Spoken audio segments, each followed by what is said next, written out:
Warahmatullahi wabarakatuh. Baik, selamat pagi para jamaah hadirin kajian subuh yang dirahmati Allah. Selamat berjumpa kembali dengan kajian rutin subuh Khalifatur yang insya Allah pada hari ini akan disampaikan oleh Mbak Utik dan didampingi juga oleh Mas Umair. Ya, untuk tema kajian pagi hari ini adalah Tadabbur Ikhlas Sejarah dengan judul Negeri Kinaah dalam Lintasan Sejarah, akan dibawakan oleh Mbak Utik Panji Astuti. Beliau adalah jurnalis, Islamic travel writer, penulis buku serial Jelajah Tiga Daulah, dan juga insya Allah nanti akan menghadirkan Mas Umair Fahmidin. Beliau adalah mahasiswa pasca sarjana Universitas Al-Azhar, Kairo. Jadi kajian hari ini insya Allah akan sampai pukul 6.30 ya insya Allah. Ini adalah sedikit profil singkat dari Mbak Utik.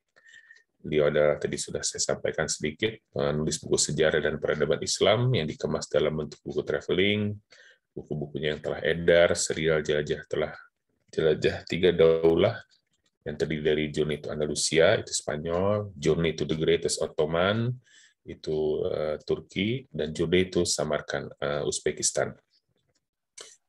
Nah, ini juga masih ada buku-buku beliau ya, masih akan dicetak, yang berjudul Journey to the Golden Age, Journey to Uyghur, Journey to Silk Road. Beliau juga adalah seorang traveler yang bercita-cita menyusuri bumi Allah yang luas, menapaktilasi jejak-jejak peradaban Islam, memunguti hikmah yang berserak, dan membagikan pada siapa saja yang mau membacanya.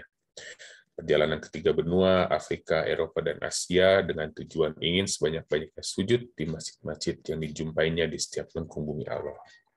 Perjalanan menapaktilasi jejak peradaban Islam yang dilakukannya selama ini dilakukan bersama Khalifatur, alhamdulillah. Nah, kemudian ada juga buku-buku yang menjadi wakaf literasinya. Salah satu judulnya adalah Journey to Aqsa, kemudian ada Journey to Baitullah yang kebetulan masih dalam proses kerjasama dengan Khalifatur. Kemudian ada Journey to the Light yang merupakan wakaf literasi ketiganya, yang seluruh royalti dari penjualan buku itu digunakan untuk program pembelian buku mahasiswa Indonesia yang tengah studi di Universitas Al-Azhar, Kairo. Kemudian ini profil pembicara kedua, ya, Mas Umair Fahmidin, LC DIPL.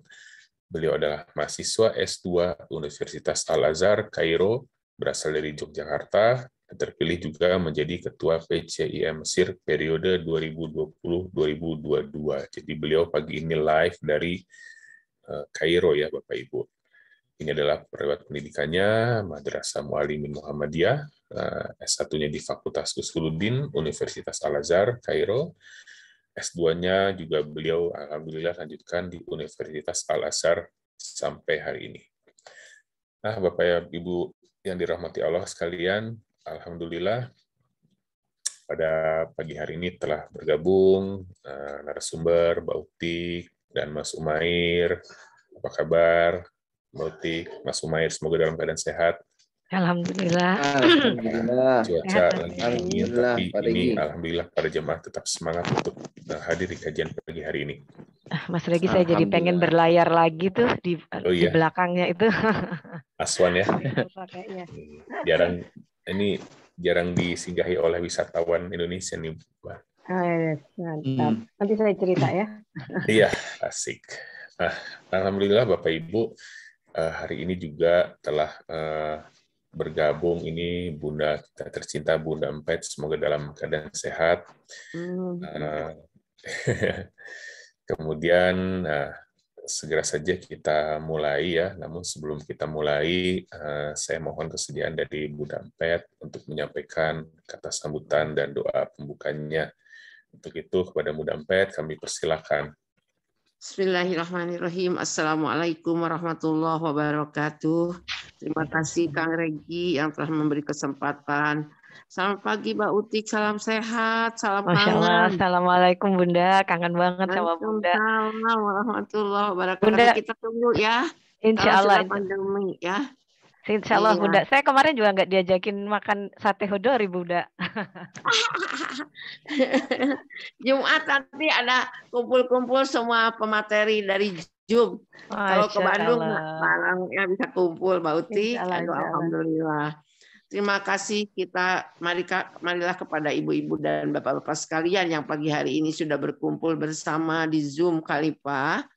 Kang Rustam, terima kasih yang telah memberi kesempatan setiap pagi untuk menyampaikan kata pengantarnya, hanya memberikan spirit dan informasi bahwa marilah kita istiqomah mendengarkan, mengikuti Zoom, karena ini salah satu ladang amal yang baik untuk add knowledge dan untuk menambah wawasan yang lebih luas dalam pengetahuan agama.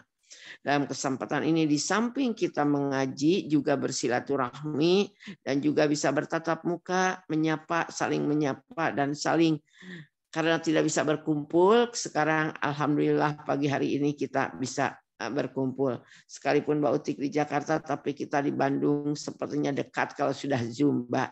Dan inilah, marilah ibu-ibu, ini Mbak Utik ini kemana-mana menulis, tapi kita mendengarkan saja, dan jadi kita bisa mendapat ilmunya. Sama dengan dakwah juga, Mbak. Ini alhamdulillah, semoga kita semuanya tempat-tempat yang di mana Rasul di Mesir, para nabi di mana di Mesir itu banyak yang dulu mengembangkan Islamnya dengan susah payah, tidak seperti kita sekarang ini. Semoga kita bisa mengambil ibroh dari acara Zoom ini. Semoga kita semuanya mendapatkan ridho dan bimbingan dari Allah Subhanahu wa taala, dan mudah-mudahan pandemi lekas selesai supaya kita bisa silaturahmi secara offline. Sekian. Amin. Billahi taufiq wal hidayah. Assalamualaikum warahmatullahi wabarakatuh. Waalaikumsalam warahmatullahi wabarakatuh. Terima kasih, Bu. Terima kasih, Bunda, untuk sambutannya. Baik, Bapak dan Ibu. Assalamualaikum, Mbak Utik, Mas Umair. Assalamualaikum, Pak Rustam. Waalaikumsalam, Pak Rustam. Ya. Assalamualaikum, Mbak Uti. Assalamualaikum. Uwi, Masya Allah. Assalamualaikum, Uwi. Baik, Bapak dan Ibu jemaah yang dirahmati Allah, sebelum kita mulai, ya harap dicek ya gadgetnya, laptop, handphone, baterainya, speaker juga nanti tolong di mute. Nanti insya Allah di akhir kajian kita akan sediakan waktu ya untuk tanya jawab maupun diskusi, dan insya Allah nanti kepada jemaah yang beruntung ya ada hadiah buku Mbak Utik ya dari kami. Ada 2 buku ya, Mas Tia? 2 buku ya? 3, Pak. 3 buku. Oh, 3. Oh, ya, kita tambah nih. Yang 2 dari Proyu, yang 1 dari Khalifah. Iya. Iya, dari Proyu, ditambah dari Khalifah. Baik. Nah, berarti kelihatannya akan seru nih ya, kajian pagi hari ini. Untuk itu, langsung saja kami persilahkan kepada Mbak Utik untuk memulainya. Silakan, Mbak. Baik. Bismillahirrahmanirrahim. Assalamualaikum warahmatullahi wabarakatuh. Alhamdulillahirabbil alamin, wassalatu wassalamu ala asrofil anbiya'i wal mursalin wa ala alihi washabihi ajmain. Amma ba'du. Allahumma shalli ala Muhammad wa ala ali Muhammad kama shallaita ala Ibrahim wa ala Ibrahim fil alamin innaka Hamidum Majid. Rabbi shrah sadri wa yassir li amri wahlul 'uqdatam min lisani yafqahu qawli. Masya Allah, alhamdulillah senang banget pagi ini, walaupun Jakarta udah gerimis sejak tadi, dini hari tadi ya Mas, tapi terasa hangat karena bisa berkumpul dengan semua yang hadir di sini. Izinkan sebelumnya saya menyapa terlebih dahulu Pak Rustam Sumarna selaku owner dari Khalifatur. Pak Rustam, selamat ya atas kelahiran cucu keduanya, Masya Allah, nggak berasa ya. Terima kasih. Lalu kemudian ada Bunda Empat yang sudah istiqomah selalu hadir setiap pagi. Apa kabar Bunda? Semoga sehat dan berlimpah berkah selalu. Nanti kita makan sate ya, diiming-imingi Mas Regi aja Bunda, itu kemarin katanya. Boleh. Oke. Lalu ada Ustadz Wijayanto, Masya Allah Ustadz, Safakallah, semoga segera Allah pulihkan kesehatannya dan bisa beraktivitas kembali seperti semula. Juga teman-teman semua dari Khalifatur, juga sahabat-sahabat yang berkenan untuk join pagi ini. Semoga Allah curah-curahkan berkah dan ridhonya di majelis yang mulia ini. Baik.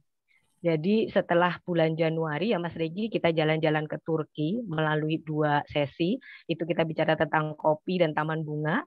Lalu di bulan Februari ini kita jalan-jalan ke Mesir.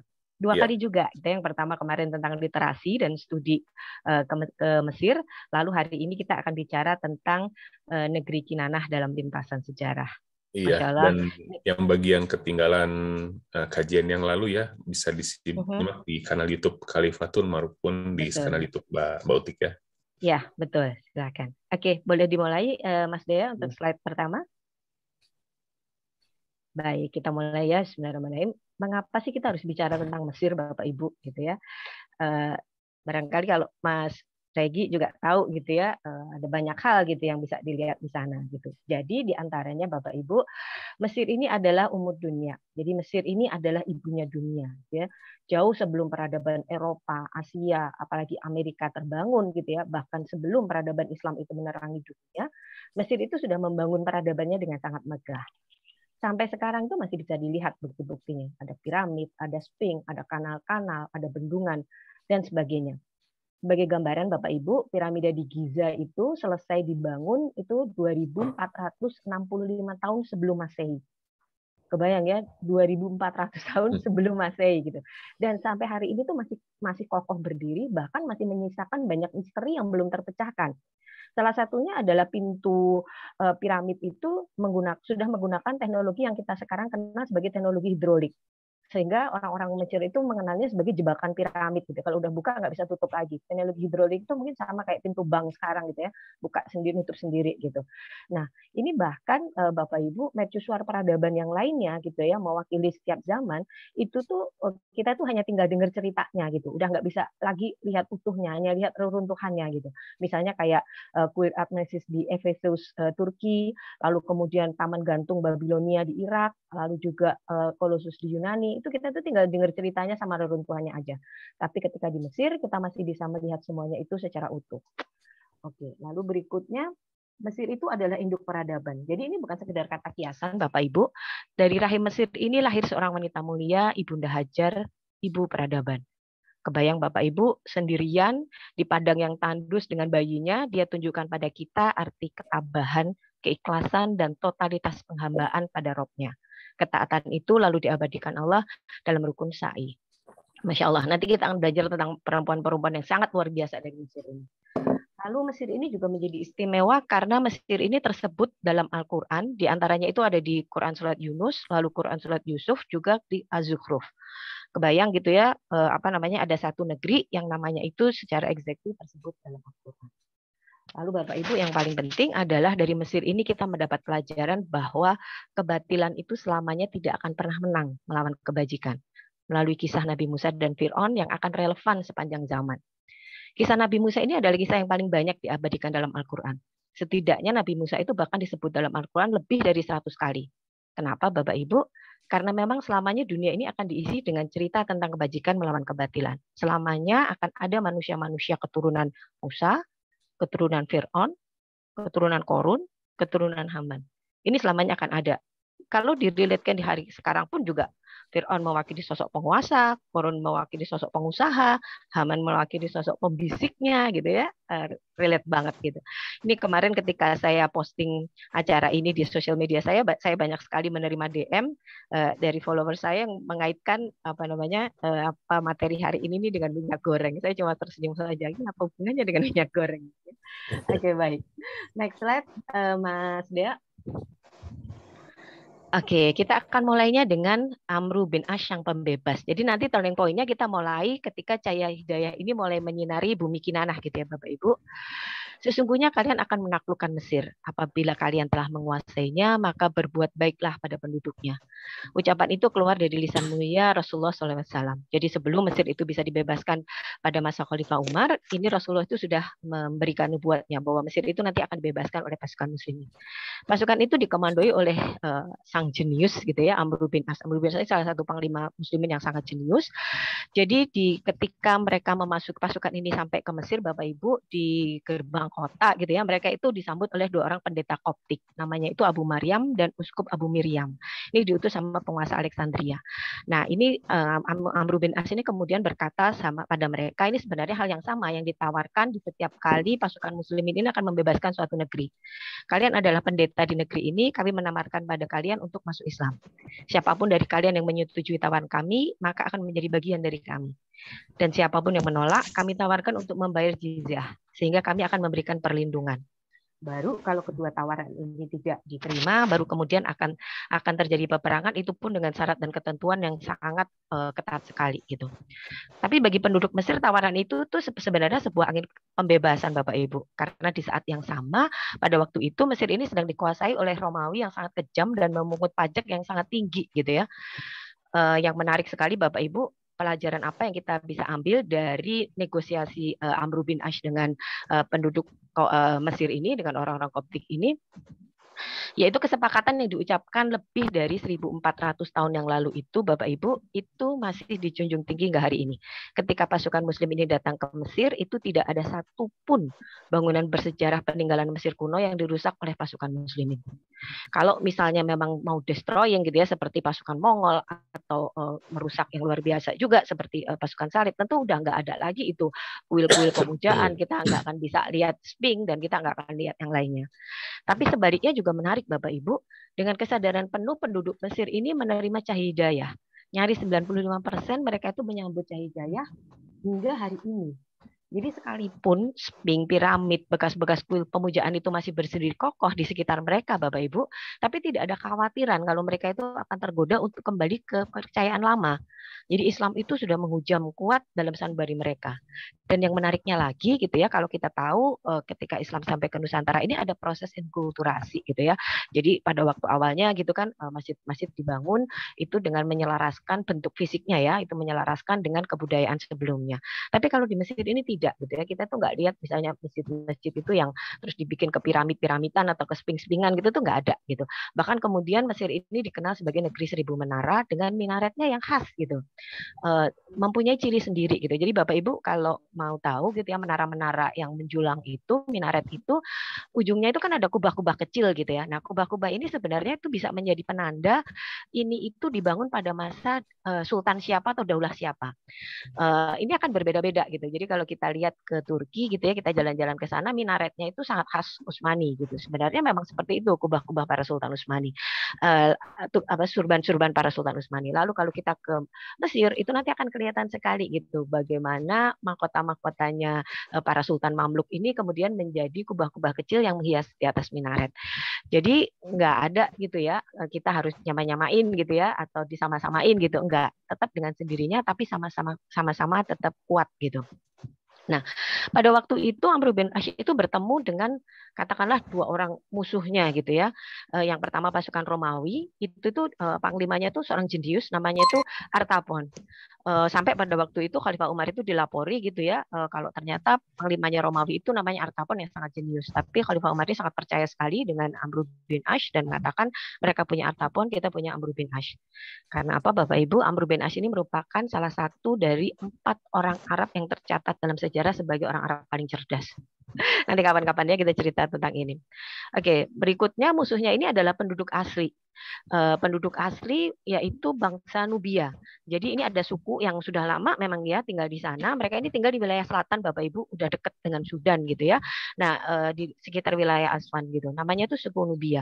Barangkali kalau Bapak Ibu bayangin itu kalau di kita itu seperti misalnya kayak apa ya, suku-suku Badui gitu ya atau suku-suku di Tengger gitu. Sampai sekarang itu masih ada tempatnya namanya Nubian Village. Saya punya cerita menarik gitu ya di sana. Jadi itu tempat nggak jauh dari itu ya, dari virtual backgroundnya Mas Regi itu gitu, di Aswan itu ada satu tempat desanya mereka gitu yang sudah di konservasi lah gitu yang bisa dikunjungi oleh turis. Jadi saya cerita sedikit ya Mas Regi, saya punya pengalaman tak terlupakan di Nubian Village ini. Jadi saya itu ketika datang ke sana itu menjelang waktu duhur.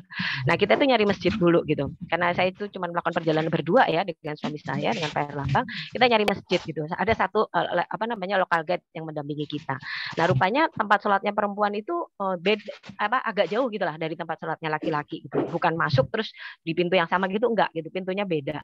Nah pas saya datang, pas saya masuk, itu tuh ada seorang nenek-nenek yang baru keluar dari tempat sholat perempuan itu. Terus dia tuh nunjuk-nunjuk sesuatu lah gitu di tembok. Nah, tapi orang-orang Nubian ini Bapak Ibu bahasa Arabnya tuh udah beda banget. Udah beda banget, makin ke selatan, makin dekat Sudan tuh ngomongnya tuh udah aneh gitu. Kita tuh kayak udah nggak bisa nangkep satu patah kata pun mereka tuh bicara apa gitu. Nah, terus dia tuh nunjuk-nunjuk satu tempat karena saya nggak ngerti ya saya cuma senyum-senyum aja. Akhirnya sholatlah kita gitu ya. Nah, selesai sholat itu terus tiba-tiba tuh ada seorang perempuan tuh yang meneriakkan sesuatu gitu. Orang-orang tuh pada celingak-celinguk, jamaah perempuannya tuh nggak banyak waktu itu. Pada celingak-celinguk gitu. Terus habis itu saling tunjuk. Saling tunjuk. Terakhir ada seorang ibu-ibu yang pakai kaos kaki gitu ya. Saya inget banget tuh nunjuk saya gitu. Bingung lah saya gitu kan. Kok saya tiba-tiba jadi tertuduh, saya nggak bisa nunjuk siapa-siapa karena saya nggak ngerti yang diomongin apa gitu kan. Terus akhirnya semua tuh pada ngeliatin saya gitu. Ada apa gitu kan, terus ini orang udah saya di satu tempat kebayang gitu ya, Bapak Ibu tiba-tiba ada di daerah Baduy luar gitu, terus tiba-tiba ditunjuk gitu, terus saya coba untuk anyone can speak English gitu, daripada saya juga maksain gitu, mereka ngomong bahasa Arab saya tidak mengerti, mereka bicara apa karena logatnya udah beda banget, terus akhirnya ada satu ibu-ibu yang apa ya mencoba gitu ya, kelihatan agak paling muda lah di antara nenek-nenek yang datang di situ itu, terus dia tuh kayak bikin isyarat gitu, gerakan isyarat gitu, kayak bikin apa pintu gitu, door dia bilang gitu, terus dia bikin gerakan kayak ngebuka pintu gitu, key gitu, nggak jelas ngomongnya. Oh, terus saya ngerti gitu. Rupanya mereka ini nyari kunci tempat sholat perempuan itu. Karena saya dianggap datang pertama kan, tadi nunjuk sebelumnya ini terakhir saya gitu. Ya memang iya gitu. Loh, kuncinya di mana? Mana saya tahu gitu kan kuncinya ada di mana. Itu saya belum ngeh gitu kan. Tapi saya juga pikir gitu, saya seorang jurnalis tapi tiba-tiba besok ada di koran lokal apa ada di radio lokal gitu kan. Jurnalis dari Indonesia ngilangin kunci masjid gitu kan, nggak lucu juga gitu ya. Terus akhirnya alhamdulillah gitu, nggak lama nih ada seorang ibu-ibu yang berseru gitu. Rupanya kunci masjidnya itu ada di tembok yang tadi ditunjuk sama si nenek-nenek pas saya masuk dan dia keluar tadi. Ya Allah, itu saya udah leganya setengah mati gitu ya. Akhirnya saya nggak jadi tertuduh gitu. Nah, menariknya Bapak Ibu, mereka ini terus setelah selesai urusan kunci-kunci tadi gitu ya, mereka tuh ngerubung saya, langsung memeluk saya dengan hangat gitu. Nah, ini sebenarnya ciri khasnya orang-orang Nubian ini, walaupun mereka ini katakanlah apa ya galak gitu ya, tapi sebenarnya mereka ini sangat hangat gitu, polos lah gitu. Menarik sekali. Nah, pada waktu itu ketika pasukannya Amr bin Hashim ini datang, mereka itu punya keahlian itu memanah Bapak Ibu. Jadi tercatat dalam sejarah pasukan muslimin itu pada waktu itu banyak yang menjadi buta ketika melawan pasukan Nubian ini, karena mereka itu kalau manah tuh tepat kena mata. Luar biasa banget ya. Oke, nanti kita cerita lagi lah lain waktu tentang Nubian Village ini. Berikutnya, slide berikutnya Mas Dea. Oke, kita mulai saja ya dengan jejak para Ambiya. Jadi Mesir ini menjadi istimewa karena di tanah ini berserak jejak para Ambiya Bapak Ibu. Dari Nabi Ibrahim, Yusuf, Harun, hingga Nabi Musa. Dan yang tidak kalah luar biasa, tadi saya sudah sebutkan, juga ada Ibunda Hajar, perempuan tangguh, ibu peradaban. Jejak yang ditinggalkan pun masih bisa dilihat hingga hari ini. Menariknya Bapak Ibu, tadi saya sudah singgung, perempuan-perempuan Mesir itu luar biasa hebatnya. Tidak hanya Ibunda Hajar, tapi juga ada jejak-jejak perempuan lain. Siapakah mereka? Ini salah satunya ini adalah perempuan luar biasa yang akan menjadi salah satu dari 4 wanita yang akan menjadi penghulu surga. Kira-kira siapa Bapak Ibu? Ya, dia adalah Asiyah binti Muzahim. Asiyah istrinya Fir'aun. Asiyah ini mengajarkan pada kita ujian iman itu Bapak Ibu seringkali dimulai dari sosok terdekat kita yang harusnya menjadi pelabuh rasa. Bersuamikan Fir'aun, dia itu masih bisa menderaskan doa, ya Rob, bangunkan aku rumah di sisimu, di surga yang terjanji itu.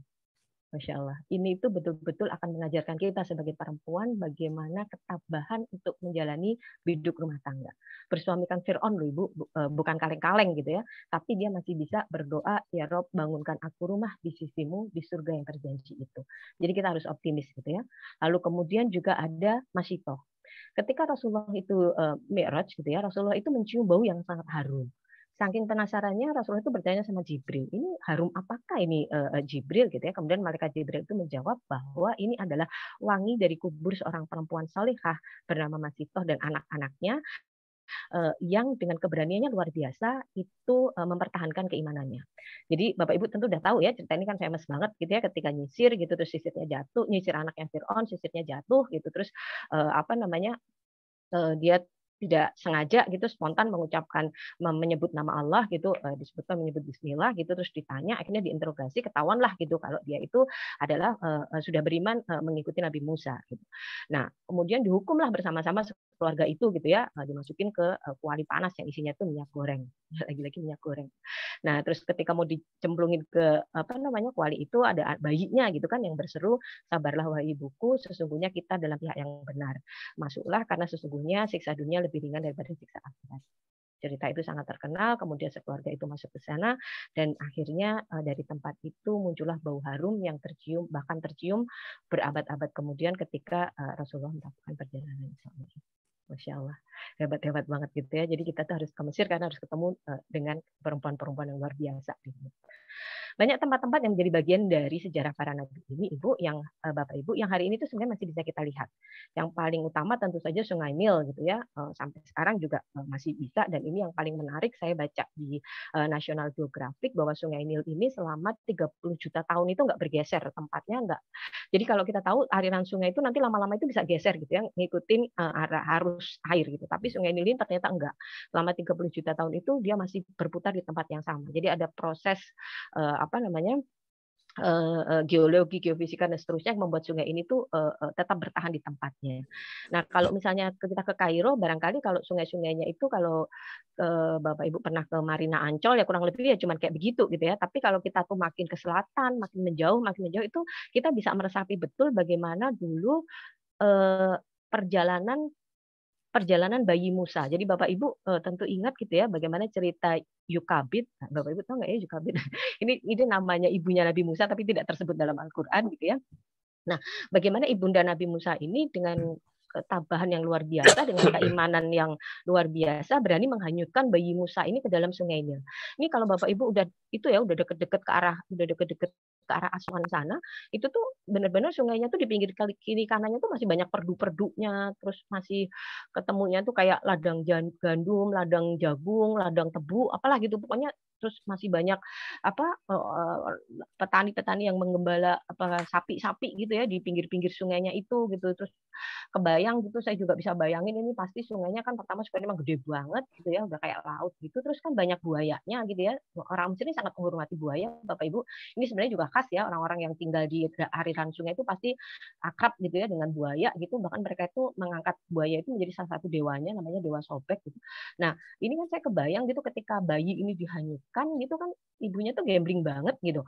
Ini kalau nggak nanti nyangkut di perdu, terus berhari-hari nggak dapat makan gitu kan, pasti akhirnya mati juga gitu. Atau kalau nggak dimakan buaya, atau kalau nggak dimakan kudanil gitu, atau apalah gitu.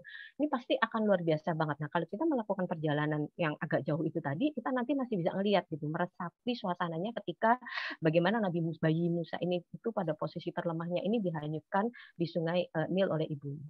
Lalu juga kalau misalnya kita mau melakukan perjalanan, ada jejak Nabi Yusuf pasti di sana gitu ya, ada beberapa jejaknya, walaupun sebenarnya kalau tempat-tempat bersejarah seperti ini tuh ya diklaim gitu ya, apakah benar atau tidak memang harus membutuhkan pembuktian lagi, kecuali kalau memang yang tempat-tempat sudah sahih gitu ya, udah pasti gitu. Nah, ini ada di kota Fayum, Bapak Ibu, sampai sekarang kotanya juga masih ada, itu juga ada kincir angin yang dipercaya idenya ya, bukan kincir angin ya, idenya itu dimulai ketika Nabi Yusuf mencoba untuk menstabilkan pertanian pada masa paceklik dan masa panen pada waktu itu. Tentu Bapak Ibu udah ingat ceritanya gitu ya. Lalu kemudian tentu saja ya yang paling banyak adalah jejak Nabi Musa dan jejak Nabi Harun gitu. Bapak Ibu, Nabi Musa ini namanya itu disebut sebanyak 136 kali dalam Al-Qur'an. Kisah pertempurannya Nabi Musa dengan Fir'aun itu diabadikan 20 kali. Dan Bapak Ibu, surat Al-Baqarah yang isinya itu adalah 286 ayat, itu 110 diantaranya itu berisi tentang kisah Nabi Musa. Masya Allah gitu ya. Jadi ahli sejarah itu menyebutkan bahwa Fir'aun yang hidup sezaman dengan Nabi Musa ini itu adalah Ramses II dan anaknya. Jadi ada dua Fir'aun yang ketemu gitu ya. Nah, sampai saat ini Bapak Ibu, jasadnya si Ramses ini gitu ya, itu masih kita bisa lihat di Museum Nasional. Belum lama gitu ya, beberapa bulan yang lalu itu Mesir itu menggelar festival Parade Emas Fir'aun. Ini luar biasa banget kalau Bapak Ibu lihat gitu ya, nanti bisa di googling gitu di tayangannya, itu biayanya sampai jutaan dolar upacaranya tuh megah banget gitu ya. Saya lihat itu mereka itu memindahkan 22 mumi Firaun itu dan 18 raja 4 ratu dari Museum Mesir itu menuju ke museum baru yang namanya itu Museum Nasional Peradaban Mesir. Jaraknya itu sekitar 5 km dari sana. Termasuk mumi Ramses II ini. Nah, si Ramses II ini tuh ternyata Bapak Ibu di Mesir itu dihormati sekali gitu. Jadi kalau Bapak Ibu ke sana dengan lokal guide lokal, mereka akan menjelaskan tentang The Great Ramses gitu. The Great Ramses itu adalah Ramses II yang sebenarnya dalam sejarahnya ini Mesir Fir'aun yang ketemu sama si Nabi Musa ini gitu ya. Nah, itu juga salah satu bekas peninggalannya dia, itu juga masih bisa kita saksikan di Abu Simbel. Jadi kuil Abu Simbel itu posisinya itu di sekitar Aswan, itu juga merupakan kuil yang dibangun oleh si Ramses II ini untuk menghormati Dewa Ra. Dewa Ra itu dewa tertingginya mereka, dewa matahari, dan dia itu mengklaim bahwa dia adalah anak si dewa matahari ini. Juga memberikan penghormatan pada Ratu Nefertari. Nefertari ini tuh istrinya The Great Ramses itu. Sebenarnya ini menarik ya kalau memang ada yang mau meneliti dan mengulik gitu, karena kan kita tahu bagaimana ceritanya istri Fir'aun tadi kita sudah sebutkan gitu ya, Asiah yang luar biasa itu dan seterusnya gitu. Nah ini juga tentang ceritanya si Nefertari. Bolehlah nanti kapan-kapan kalau kita jalan ke sana ya Mas Regi, nanti Mas Regi akan carikan lokal guide yang luar biasa yang bisa bercerita. Oke, next slide berikutnya Mas Dea. Oke, ini jejak para panglima. Jadi saya akan ngambil aja beberapa poin karena kalau mau ngomongin semuanya Mesir nanti nggak habis-habis gitu ya. Kita ambil aja jejak-jejaknya yang luar biasa yang masih bisa kita lihat sampai saat ini gitu ya. Ini jejak para panglima. Yang pertama ini tentu saja The Great Salahuddin Al-Ayyubi. Ketika Allah memberiku Mesir, semoga dia bermaksud memberiku Baitul Maqdis. Ucapan ini sangat masyhur Bapak Ibu ketika Salahuddin Al-Ayyubi ini sampai ke Mesir. Dan ucapan ini pula yang saya selalu bergetar gitu ya, karena saya itu apa namanya diehardnya Salahuddin Al-Ayyubi gitu ya. Sangat suka sekali dengan cerita tentang Salahuddin Al-Ayyubi ini sejak saya kecil, sehingga buat saya ini sangat luar biasa sekali. Kalimat syukur ini diucapkan Salahuddin Al-Ayyubi ketika memasuki Mesir dan menunjukkan betapa pentingnya posisi Mesir dalam pembebasan Baitul Maqdis sampai kapanpun. Jadi dalam analisanya si Salahuddin Al-Ayyubi ini, Bapak Ibu, Baitul Maqdis itu nggak akan bisa dibebaskan sebelum Mesir itu dikuasai. Mesir itu sampai sekarang ya, sampai analisa di zaman modern ini gitu ya. Jadi Mesir dan Suriah itu ibarat dua sayap bagi Palestina. Kalau salah satunya patah, itu bisa dipastikan Palestina itu belum akan bisa terbang mendapatkan kebebasan. Bapak Ibu lihat yang terjadi hari ini, tidak hanya Suriah yang hancur lebur, namun juga kekuatan secara politik dan militer Mesir pun hari ini juga tidak bisa diharapkan seperti pada waktu itu. Nah, ketika sampai di tempat ini, Bapak Ibu, Salahuddin Al-Ayyubi ini langsung lalu mendirikan sebuah benteng kokoh. Nah, ini bisa dilihat ya di virtual background saya ataupun di slide itu. Ini adalah Citadel Saladin. Atau apa namanya sampai sekarang bentengnya ini tuh masih bisa kita lihat, kita masih bisa ke sana gitu. Nih Bapak Ibu kalau misalnya datang ke sini menjelang maghrib gitu ya, sore-sore dari atas ini nih kita ngelihat senja gitu ya, kita tuh bisa ngelihat arsitektur kota landscape. Jadi bawahnya itu mobil motor yang lalu lalang gitu ya, itu akan indah banget.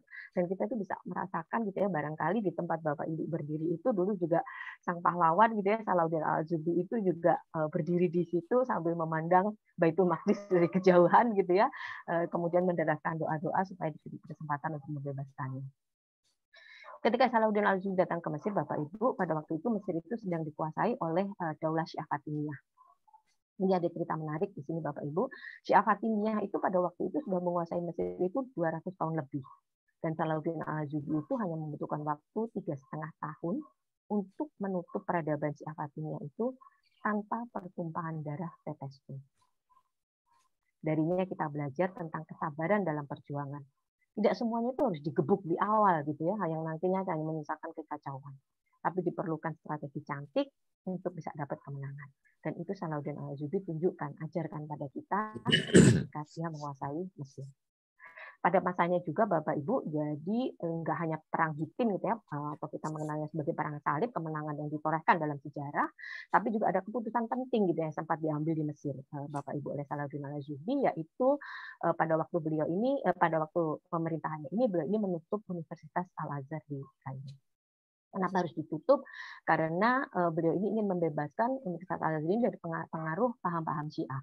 Jadi kalau Bapak Ibu tahu, Universitas Al-Azhar ini dulu namanya adalah Jami Al-Qairah. Ini pertama didirikan itu oleh Khalifah Al-Bismillah. Ini seorang pemimpin dari Syiah Fatimiyah, gitu ya. Tujuannya memang untuk mengajarkan paham Syiah. Sehingga menurut Salahuddin, untuk membereskan umat itu salah satu kuncinya itu adalah dari jalur pendidikan. Kalau pendidikannya itu udah beres dulu, nanti akan terbentuk generasi baru yang akan lebih mudah untuk diajak berjuang menuju kemenangan. Gitu. Nah, sehingga diputuskanlah untuk menutup universitas ini lama banget sampai seabad seratusan tahun ditutup, baru nanti dibuka lagi pada masa Daulah Mamluk. Lalu ada pahlawan berikutnya, Bapak Ibu, panglima berikutnya yang sangat luar biasa sekali. Ini dari Daulah Mamluk di Mesir. Ini salah satu slogan yang sangat luar biasa itu beliau ini meneriakkan wa Islama, wa Islama, Islam memanggilmu, Islam memanggilmu. Seorang diri, Bapak Ibu, Sultan luar biasa ini membangkitkan semangat jihad rakyatnya. Dia adalah Saifuddin Mustafa Qutuz. Bapak Ibu, dia itu hidup ketika pasukan Mongol ini yang seakan-akan pada waktu itu tuh kayak dongeng gitu ya, kayak mitos, entah datang dari mana, dari tengah gurun gobi, tiba-tiba menyerbu ke semua tempat yang dia lewati, diluluh lantakkan, dihancurkan, dibakar, nggak ada yang tersisa, nggak jelas juga mereka itu mau ngapain gitu ya, sampai bahkan ibu kota Baghdad pun yang luar biasa itu juga hancur lebur, dibakar 40 hari nggak padam api. Ini udah nggak ada yang berani ngelawan Mongol ini, semua orang yang belum kelewatan aja tuh udah mau nyerah gitu. Tapi memang beliau ini sangat luar biasa sekali gitu ya. Jadi perjalanan hidupnya ini memang dramatis kalau Bapak Ibu belajar sejarah. Jadi para Mamluk ini tuh adalah para bekas budak militer gitu ya dari wilayah Asia Tengah. Ini tuh sekarang wilayahnya itu berada di sekitar Fergana gitu ya, di Uzbekistan. Saya sudah pernah ke sana juga. Itu mereka ini kemudian menjadi para panglima-panglima kombatan-kombatan yang luar biasa gitu. Hingga akhirnya mereka ini kemudian menjadi para sultan Mamluk di Mesir. Nah, Sultan Qutuz ini, Mustafa Qutuz ini memang sangat berani banget, Bapak Ibu. Dia katakan pada para panglima menteri-menterinya gitu, kalau kalian tidak ada yang berani, aku akan pimpin sendiri pasukanku melawan tentara Mongol. Mantap gitu ya. Dan dengan seruannya tadi wa Islama, Islam membutuhkanmu, Islam membutuhkanmu. Bahkan seruan itu tuh sampai sekarang masih suka menggetarkan hati saya gitu Bapak Ibu. Ketika kita melihat bagaimana saudara-saudara kita di India hari ini dipersekusi dengan jilbabnya, ketika kita melihat bagaimana saudara-saudara kita di Prancis dianiaya sama Macron dengan larangan olahraga, ntar nggak boleh pakai jilbab dan seterusnya gitu. Ini kayaknya tuh seruannya Mustafa Qutuz itu terngiang-ngiang gitu. Islam membutuhkanmu, Islam membutuhkanmu. Dan itu terbukti Bapak Ibu ketika pada waktu itu dia bisa berhasil mengkonsolidasi pasukannya gitu ya. Ini terus kemudian terjadilah pertempuran yang sangat luar biasa sekali. Sejarah mencatat kemudian ya perang itu dinamai perang Ain Jalut yang terjadi di lembah Ain Jalut. Jadi lembah Ain Jalut ini tuh ada sebuah celah sempit gitu ya menuju ke arah Palestina, itu di lereng namanya ada Gunung Gilboa dan Bukit Galilea. Pertemuan ini terjadi bulan Ramadan, Bapak Ibu, 15 Ramadan atau 3 September 1260. Ini adalah menjadi titik balik kekalahan bangsa Mongol. Sekaligus itu adalah pendulum sejarah yang berubah arah. Invasi Mongol itu terhenti di Ain Jalut itu, kemudian Mongol ini terus terdesak mundur, hingga kehilangan semua wilayah yang dikuasai, lalu kembali terasing di sekitar Gurun Gobi saat ini.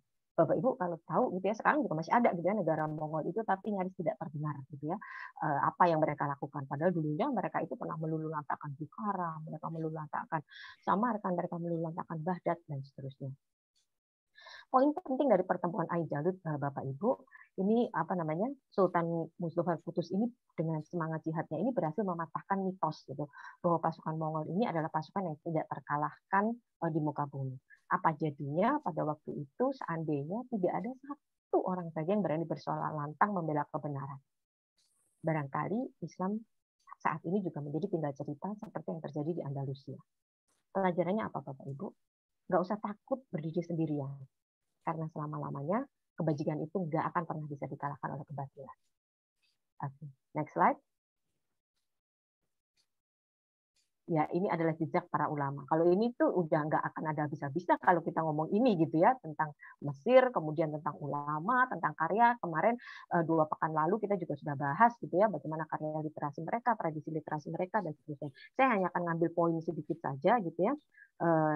ada Imam Syafi'i gitu ya, tentu saja ini adalah sebuah nama besar yang harus kita catat gitu. Imam Syafi'i ini melakukan perjalanan sejak umur 6 tahun, ada yang menyebut 9 tahun juga untuk memulai proses pembelajarannya mencari ilmu. Dan seterusnya hingga kemudian di akhir hayatnya ini beliau ini berada di Mesir. Imam Syafi'i ini di Mesir hanya 5 tahun, Bapak Ibu, sekitar tahun 1999 sampai 204 Hijriah. Namun pada periode ini fatwa-fatwa yang dikeluarkannya itu tidak sama dengan fatwa-fatwa selama di Baghdad, kemudian di Yaman dan maupun di Mekah. Fatwa-fatwa yang dikeluarkannya selama di Mesir ini disebutnya itu adalah qaul jadid atau pendapat baru. Nah, Bapak Ibu kalau misalnya melakukan perjalanan ke Kairo, nanti kita bisa mampir ke makamnya Imam Syafi'i. Sampai sekarang juga masih ada. Walaupun ketika saya melakukan perjalanan ke sana agak memprihatinkan gitu ya, karena ini Imam Syafi'i gitu loh. Makamnya itu agak apa ya, masjidnya juga agak kumuh, agak kotor gitu ya, terus lalu banyak pengemis di depannya. Ini akan memang agak berbeda Bapak Ibu kalau kita melakukan perjalanan ke Turki bekas apa namanya wilayah-wilayah Utsmani, itu memang mungkin karena memang ada tradisi gitu ya, mereka itu agak apa ya membangun makam gitu ya, orang-orang apa namanya orang-orang Turki, orang-orang Utsmani ini. Jadi makamnya itu relatif pada terjaga, terawat gitu. Kalau Bapak Ibu ke makamnya Sultan Fatih atau ke makamnya Sultan Sulaiman Al-Qanuni, ini nanti akan berbeda banget gitu pemandangannya kalau kita datang ke makamnya Imam Syafi'i.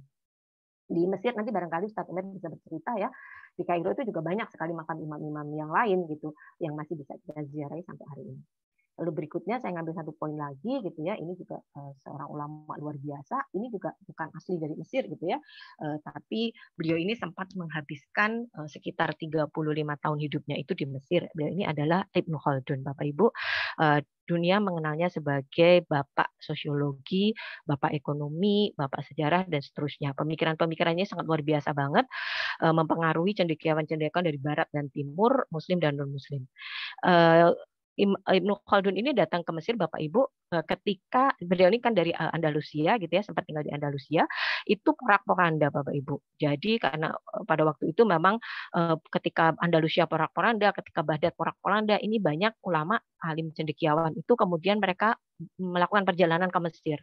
Lalu mereka hidup tinggal di Mesir, nggak heran gitu ya, sejak saat itu tuh kemudian tradisi keilmuan Mesir itu luar biasa sekali karena memang dipengaruhi oleh corak pemikiran para ulama-ulama dari berbagai negeri gitu ya.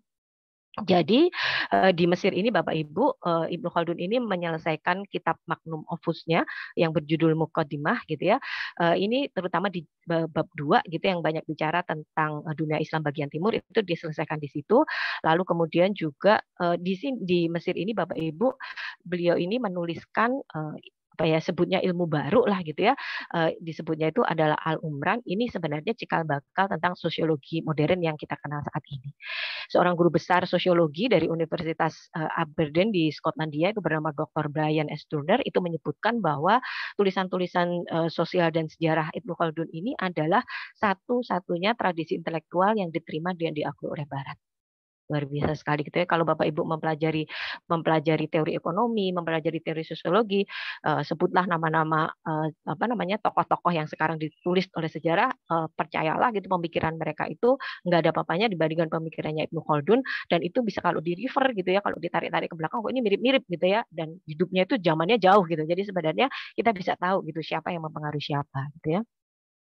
Nggak cuma mereka berdua, tentu saja tadi saya sudah sebutkan gitu ya Bapak Ibu, banyak sekali ulama-ulama tuh yang meninggalkan jejak luar biasa sekali gitu di Mesir. Ada Imam Suyuti, ada Ibnu Athaillah, ada Syekh Ahmad Qurani, ini gurunya Muhammad Al-Fatih, itu juga apa namanya merupakan ahli tafsir yang sempat mengenyam pendidikan di Al-Azhar. Kemudian ada Ibnu Hajar Al-Asqalani, kemudian ada Ibnu Aqil yang kemarin di 2 pekan lalu saya sebutkan bukunya sampai 800 volume itu, dan banyak lagi lah sampai sekarang gitu ya, tradisi keilmuan terjaga di sana. Jadi kalau Bapak Ibu menapak tilasi perjalanan ke Mesir, nanti akan merasakan semangat intelektual para ulama-ulama ini yang sangat luar biasa. Next slide, Mas Dea. Oke, berikutnya, nah ini saya juga mau ada kaitkan sedikit gitu ya, jadi jejak Firaun di Nusantara. bombastis gitu ya, jejak Fir'aun di Nusantara. Jadi tahukah Bapak Ibu, jadi sudah ada kaitan gitu ya antara Fir'aun dengan sesuatu yang ada di Nusantara ini. Jadi pada waktu itu Bapak Ibu ini terjadi kejadiannya itu sekitar 13 abad abad ke-13 sebelum Masehi. Ini dengan menggunakan kapal-kapal kuno yang disebut kufu. Jadi Bapak Ibu kalau ke Mesir nanti akan ketemu gitu ya, kapal-kapal kecil kayak kapal cadik yang panjang gitu itu namanya kufu. Itu kapal itu kapal yang sama yang digunakan untuk mengantarkan Firaun ke surga gitu ya. Itu tuh pernah digunakan sampai ke Nusantara Bapak Ibu. Jadi mereka itu punya peta rahasia yang tersimpan rapat-rapat gitu ya. Nggak akan dipublish gitu kalau sekarang. Ini untuk menemukan satu tempat yang menjadi benda penting untuk menjaga keabadian para Firaun ini. Bapak Ibu tahu apa? Itu adalah kapur barus atau yang mereka lafalkan sebagai barosi. Ini banyak catatan sejarahnya tentang ini gitu ya. Kapur barus ini adalah kayak semacam ajimat gitu ya, rahasia yang sangat bermanfaat untuk masyarakat Mesir kuno, itu untuk pengobatan, kecantikan, dan yang paling utama adalah untuk pembalseman mumi supaya jasadnya itu masih bisa kita lihat sampai saat ini.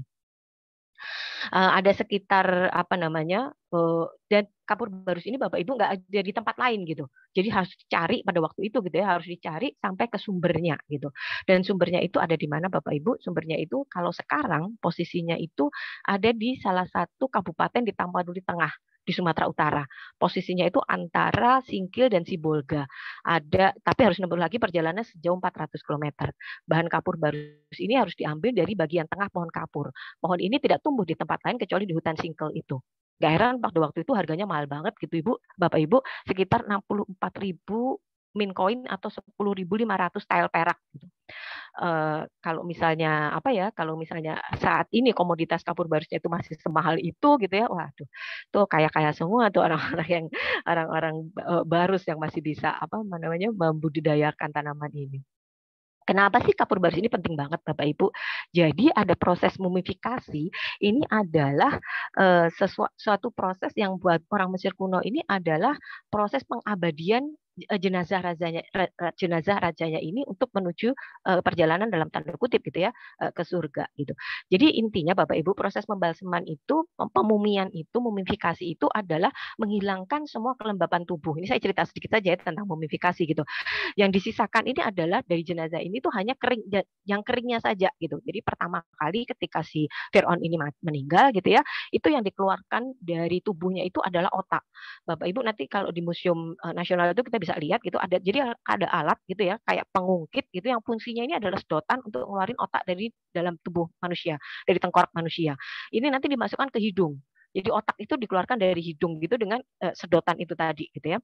Lalu setelah itu nanti akan bagian tubuh ini akan disayat pada bagian kiri di dekat perut. Organ-organ dalamnya itu hati, paru, jantung, lambung itu semua dikeluarkan. Nah, nggak dibuang juga gitu ya. Ini kemudian dimasukkan ke guci guci khusus gitu ya, kanopik itu yang isinya itu adalah natrium karbonat. Jadi mereka itu memang sudah luar biasa banget Bapak Ibu pada waktu itu secara alami mereka itu sudah mengenal beberapa cairan zat-zat kimia tertentu yang difungsikan untuk proses mumifikasi ini. Lalu setelah itu Bapak Ibu tubuhnya ini akan dibalsem, tubuh yang udah kering tadi ya, jeroannya udah dikeluarin semua, terutama otaknya yang mempercepat proses pembusukan ini udah dikeluarkan semua. Lalu dengan menggunakan kapur barus, resin, minyak, anggur dan rempah-rempah rahasia gitu ya, itu terus dibalsem gitu. Jadi dibolerin lah itu sama cairan itu, ini akan membuatnya itu tetap kering dan nggak berbau busuk. Lalu jenazah ini Bapak Ibu si mumi Firaun ini nanti akan dikubur dulu selama 70 hari itu di Wadi Natrun. Jadi ini suatu wilayah di Mesir yang secara alami itu mengandung larutan garam yang larutan garamnya itu macam-macam gitu ya, ada sodium bikarbonat, sodium sulfat, sodium klorida yang secara alami itu tanahnya itu mengandung itu. Jadi dikubur dulu di situ selama 70 hari. Setelah itu dikeluarkan lagi baru kemudian dia itu dibebat dengan kain khusus gitu ya. Lalu barulah dimasukkan ke petinya yang yang bentuknya kayak manusia itu gitu ya, biasanya terbuat dari emas, lalu baru dimasukkan ke sarkofagus. Sarkofagus ini adalah peti batu. Jadi Bapak Ibu nanti kalau masuk ke piramid atau masuk ke museum, lihat di Museum Nasional itu ada yang dilihat itu adalah sarkofagus. Sarkofagus itu sebenarnya cuma peti batunya gitu. Nah, terus kemudian barulah itu dimasukkan ke dalam piramidnya. Nah, di dalam piramid ini dia nggak sendirian gitu ya, si Firaun ini nanti dia akan ditemani itu ada kapal kufunya itu, ada emas, ada perak, ada istrinya, ada pasukannya, ada anjingnya, ada binatang peliharaannya dan seterusnya, semua masukin ke situ gitu. Kesian juga gitu ya, padahal yang lainnya masih hidup gitu. Karena masyarakat Mesir kuno itu sangat menghormati dalam persepsi mereka ya kehidupan setelah kematian. Tentu ini persepsi yang berbeda dengan kita. Jadi nggak heran kalau misalnya piramid itu yang merupakan kuburan mereka itu masih terjaga dibangun dengan material-material yang kualitasnya luar biasa. Kalau kita lihat malah istananya udah nggak ada bekasnya, udah pada hancur gitu ya. Tapi kuil-kuil pemujaan, piramid-piramidnya malah masih kokoh berdiri karena mereka itu sangat menghormati yang sangat percaya dengan kehidupan setelah kematian. Oke, next slide berikutnya. Karena masih akan ada pembicara berikutnya dan supaya kita bisa bertanya jawab. Oke. Kita sudah sampai ke Ibroh. Saya hanya akan ambilkan satu ayat di Quran Surat Yusuf ayat 99. Masuklah kamu ke negeri Mesir, insya Allah dalam keadaan aman. Bapak Ibu, mari kita melakukan perjalanan ke Mesir. Wabillahi taufiq wal hidayah. Wassalamualaikum warahmatullahi wabarakatuh. Silakan Mas Regi. Ya, waalaikumsalam warahmatullahi wabarakatuh. Terima kasih Mbak Utik. Seru ya. Ini baru 45 menit aja nih ya informasinya disampaikan. Bisa kalau dilanjut bisa 2 jam 3 jam nggak berhenti ya. Ya, tapi ya bagi Bapak Ibu kalau yang ingin menyimak lebih banyak kisah-kisah tentang sejarah kejayaan Islam ini, ya selain dari sumber-sumber yang Mbak Utik tulis ya, seperti di sini ada beberapa judul yang sudah beredar di pasaran ya, Journey Andalusia, Journey to Greatest Ottoman, Journey to Samarkand, dan Journey to the Light, itu bisa diperoleh di toko buku Gramedia seluruh Indonesia, gramedia.com, atau online bookstore terkemuka. Bisa juga melakukan pemesanan ke nomor WhatsApp tercantum atau ke Khalifatur. Selain untuk konsumsi pribadi, jika ada yang ingin wakaf buku-buku tersebut ya kepada adik-adik kita, bisa juga menghubungi Khalifatur ya untuk pemesanan dalam jumlah banyak. Insya Allah kami akan bantu. Kemudian selain itu juga dapat menyimak media sosialnya Mbak Utik ya, seperti ada di layar ini. Beliau ini setiap hari posting ya, baik di Facebook maupun Instagram. Juga kajian-kajian tentang destinasi ini dapat disimak juga di kanal YouTube Mbak Utik ya, ataupun di kanal YouTube-nya Khalifah. Baik, Mbak Utik, terima kasih. Sekarang kita bergeser kepada Mas Umair ya. Mas Umair, selamat pagi. Assalamualaikum. Ya, waalaikumsalam warahmatullahi wabarakatuh. Ya. Pak Regi. Ya, Mas Umair. Alhamdulillah sehat. Ya. Gimana kabar di sana? Alhamdulillah, Pak Regi, sehat. Alhamdulillah ya. Pukul berapa nih? Pukul 1 di sana? Pukul 2? Sekarang pukul 1, Pak Regi. 1 ya. Ya. Kelihatannya lagi kedinginan ya. Ini lagi menghangatkan tubuh ya. Iya. Goyang-goyang. Jadi hari ini kebetulan cuacanya agak buruk. Jadi sejak pagi tadi itu kita hujan terus. Sampai tadi malam ini, sampai bisa tadi masih hujan gitu, Pak Regi. Jadi gitu hujan ya. Istiqomah ini. Ya, sama memang. Di sini juga lagi dingin Bandung ya. Kemarin hujan tidak merata, juga sepotong-sepotong. Memang cuaca lagi dingin banget nih. Ya. Wah, sama-sama dikit ini, Pak. Ya. Ya. Baik, Bapak dan Ibu sekalian, kalau tadi kita mendengarkan kisah masa lalu dari Mesir ya. Ya, sekarang akan dilanjut insya Allah oleh Mas Umair kisah tentang Mesir di masa kini ya, Mas Umair. Silakan, Mas. Kalau ada yang mau bantu di-share filenya, silakan. Oh iya.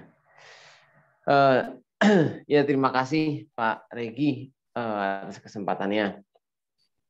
Bismillahirrahmanirrahim. Assalamualaikum warahmatullahi wabarakatuh. Waalaikumsalam.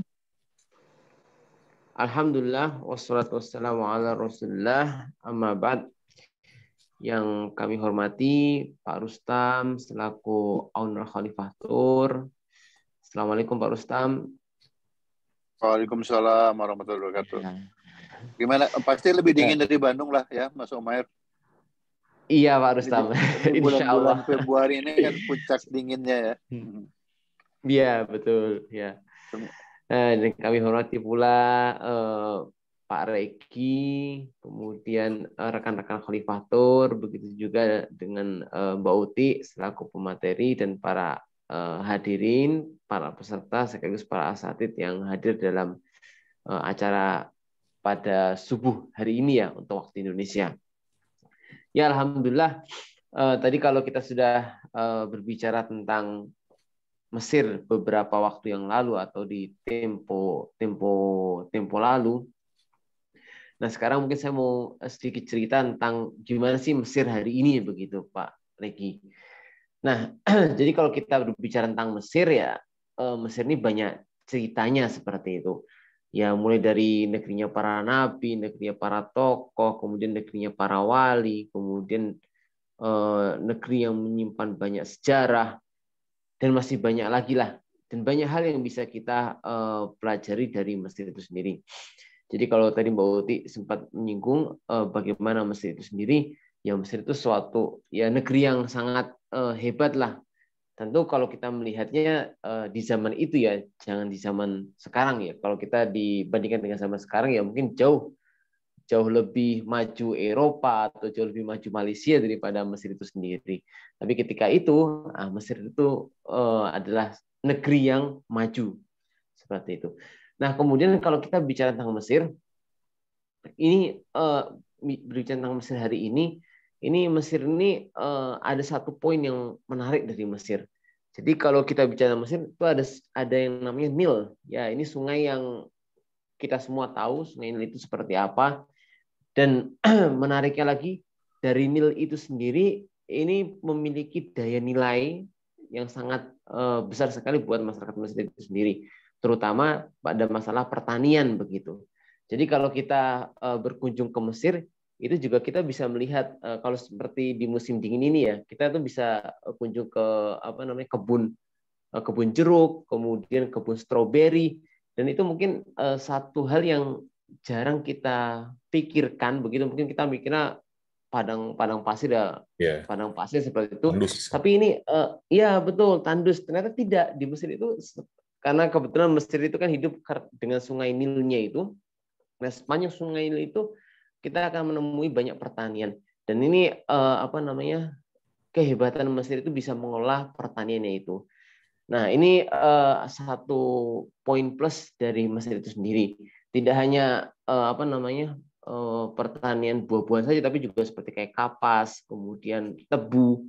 Nah, apalagi kalau kita bicara tentang tebu kalau kita jus tebu seperti itu ya, jus tebu di Indonesia itu kan bisa agak mahal, tapi kalau di Mesir itu bisa dibilang itu sesuatu yang murah begitu. Cukup hanya seharga 4.500 kita bisa menikmati segelas teh tebu yang sangat segar sekali begitu. Apalagi kalau nanti kita menyeduhnya itu di pinggiran sungai ini, itu akan berbeda lagi begitu Pak Regio.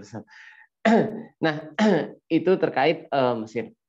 Dan ketika kita ke Mesir juga masih di sekitaran Nil itu kita juga bisa ada beberapa spot-spot wisata yang sangat menarik begitu. Seperti halnya kayak Nile Cruise gitu. Jadi di Nil ini banyak sekali pilihan wisatanya. Jadi kalau kita ke Nil itu kita bisa juga naik kapal pesiar begitu ya. Kapal pesiar, kemudian Nile Cruise kita bisa menamakannya. Nah, kemudian itu nanti biasanya kapal itu akan buka ketika sore hari menjelang senja begitu. Menjelang senja. Nah, kemudian kita di sana begitu juga itu sama paketnya ya, sama makan dan sebagainya. Nah, kita bisa menikmati suasana senja Mesir itu sendiri. Dan dari situ kita juga bisa melihat keindahan Sungai Nil itu sendiri. Nah, ini ini jadi satu yang menarik bagaimana caranya kita bisa mentadaburi Sungai Nil itu sendiri. Jadi kalau kita bisa melihat sungai biasa saja, tapi kita bisa melihat dari sisi yang lebih indah lagi dan lebih modern lagi seperti itu. Nah, kemudian karena Sungai Nil ini sungai yang muaranya itu dari Ethiopia, kemudian Sudan dan lain sebagainya. Nah, ini makanya kita kenal juga Nil ini sebagai sungai yang sangat panjang. Kemudian di zamannya Umar bin Khattab juga pernah terjadi kekeringan, tapi alhamdulillah ketika itu bisa bisa mengalirkan air kembali. Banyak sekali cerita-cerita tentang sungai Nil, apalagi tadi yang disampaikan Mbak Siti juga. Kemudian kalau kita bicara tentang Nil, kemudian kita juga bisa bicara tentang jejak para nabi. Nah, kalau jejak para nabi ini jauh lebih banyak lagi, apalagi apalagi kalau kita bicara tentang Nabi Musa yang hari ini kita ini masih bisa menyaksikan bukitnya itu sendiri. Nah, namanya Bukit Tursina. Dan itu biasanya kalau paling enak itu ke Bukit Tursina itu ketika musim dingin begitu. Jadi satu-satunya daerah Mesir yang ada saljunya itu cuma di Bukit Tursina begitu. Nah, ini sangat menarik sekali karena di Bukit Tursina itu ada satu tempat ya. Jadi di sana ada satu tempat ibadah begitu. Dan itu di puncaknya itu ada dua tempat ibadah. Yang pertama tempat ibadah umat Islam begitu, musola begitu. Kemudian yang satunya lagi itu kayak semacam tempat beribadah umat iya, biara seperti itulah. Yang di Saint Catherine itu. Iya, betul. Nah, itu menarik sekali di situ. Jadi ketika kita ke sana, kemudian kita bisa mentadaburinya bagaimana kisah Nabi Musa ketika ingin melihat Tuhannya, dan itu masih bisa kita rasakan sampai hari ini. Nah, ini akan menaik lagi kalau kita bisa bersama-sama ke sana, kemudian kita tadaburi juga. Nah, ini makin menarik. Nanti semoga nanti suatu saat kita bisa mencoba ke sana begitu. Apalagi kalau berbicara tentang Sinai ini kan juga secara secara politik juga menjadi daerah yang pernah diperebutkan antara Mesir itu sendiri dengan Israel begitu ya. Ya, kemudian masih di kisah Nabi Musa, itu pun kita juga pernah mendengar ada satu kisah tentang 12 mata air begitu ya Pak Riki. Nah, 12 mata air ini juga masih bisa kita temukan juga begitu. Jadi ada satu daerah dekat tidak jauh dari Bukit Tursina. Itu ada satu daerah yang yang masih mengabadikan, dan masyarakat Mesir itu juga masih meyakini bahwasanya itu adalah satu titik yang ketika umatnya Nabi Musa itu meminta air, kemudian Allah memerintahkan untuk melemparkan tongkatnya sehingga keluarlah mata air itu. Nah, itu juga bisa kita temui juga begitu.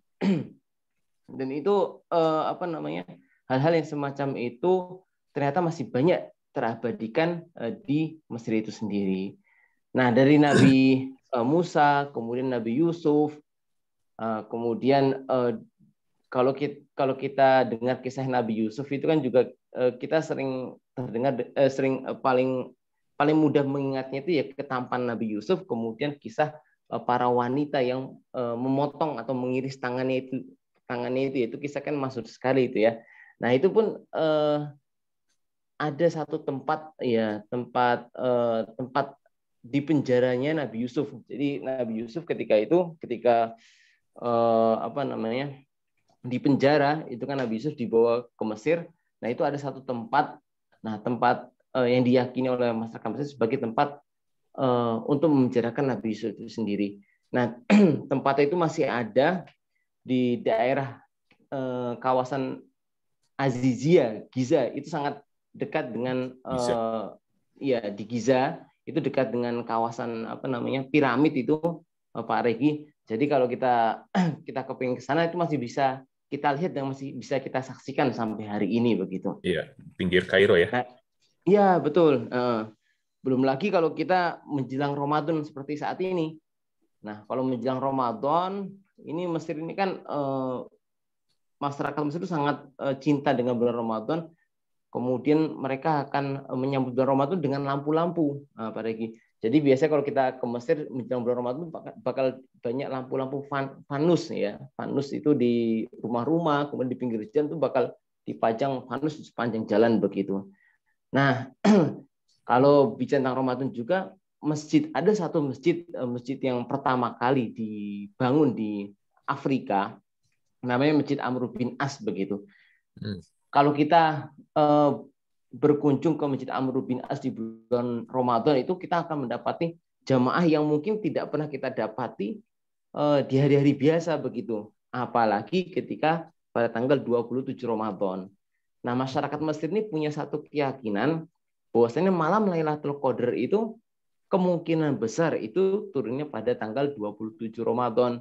Nah, makanya Masjid Amr bin As sebagai masjid yang bersejarah ini akan padat sekali Pak Regi. Dulu saya pernah juga ke sana ketika tahun sekitar tahun 2015 Pak Regi. Saya coba ke sana, itu saya berangkatnya sore begitu ya.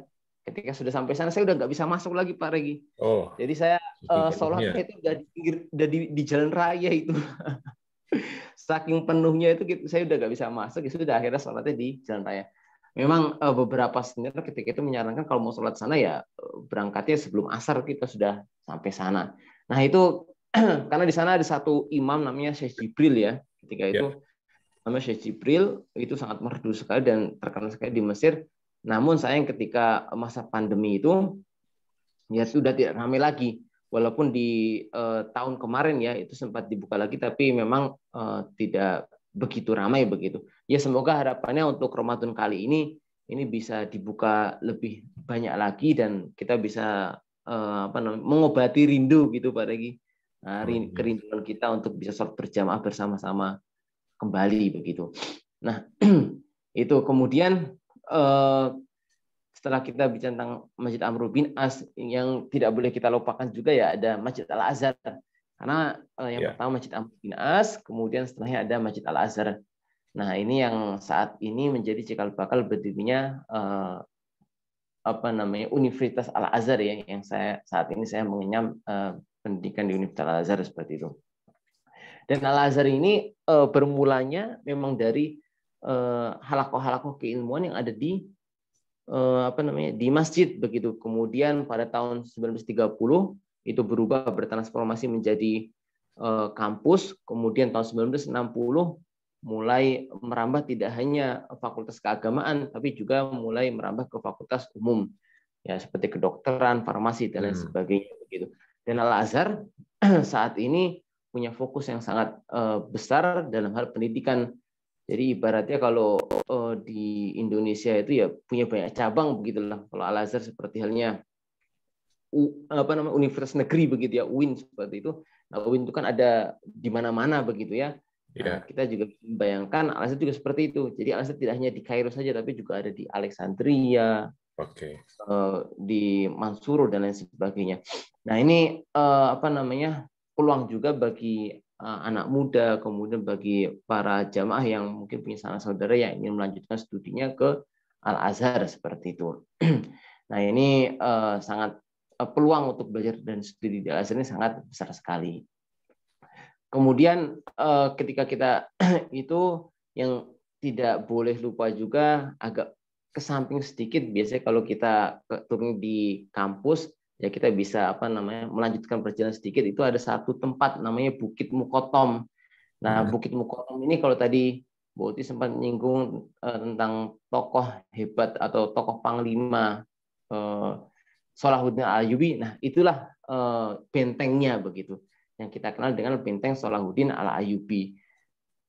Ini benteng yang masih bisa kita saksikan betapa hebatnya benteng itu, yang pernah dibangun pada tahun sekitar tahun 800-an ya. Dan itu masih kokoh sampai sekarang Pak Regi. Tingginya pun sekitar 10 meter dan kalau kita mau ke sana, mau pengen tahu bagaimana sih kehebatan Salahuddin Al-Ayyubi itu masih bisa kita saksikan sekarang. Dan Masya Allah yaitu benteng itu memang dibangun di atas bukit yang kalau kita naik ke sana kita tuh bisa memandang, seolah kita bisa memandang semua daerah kawasan Mesir itu sendiri.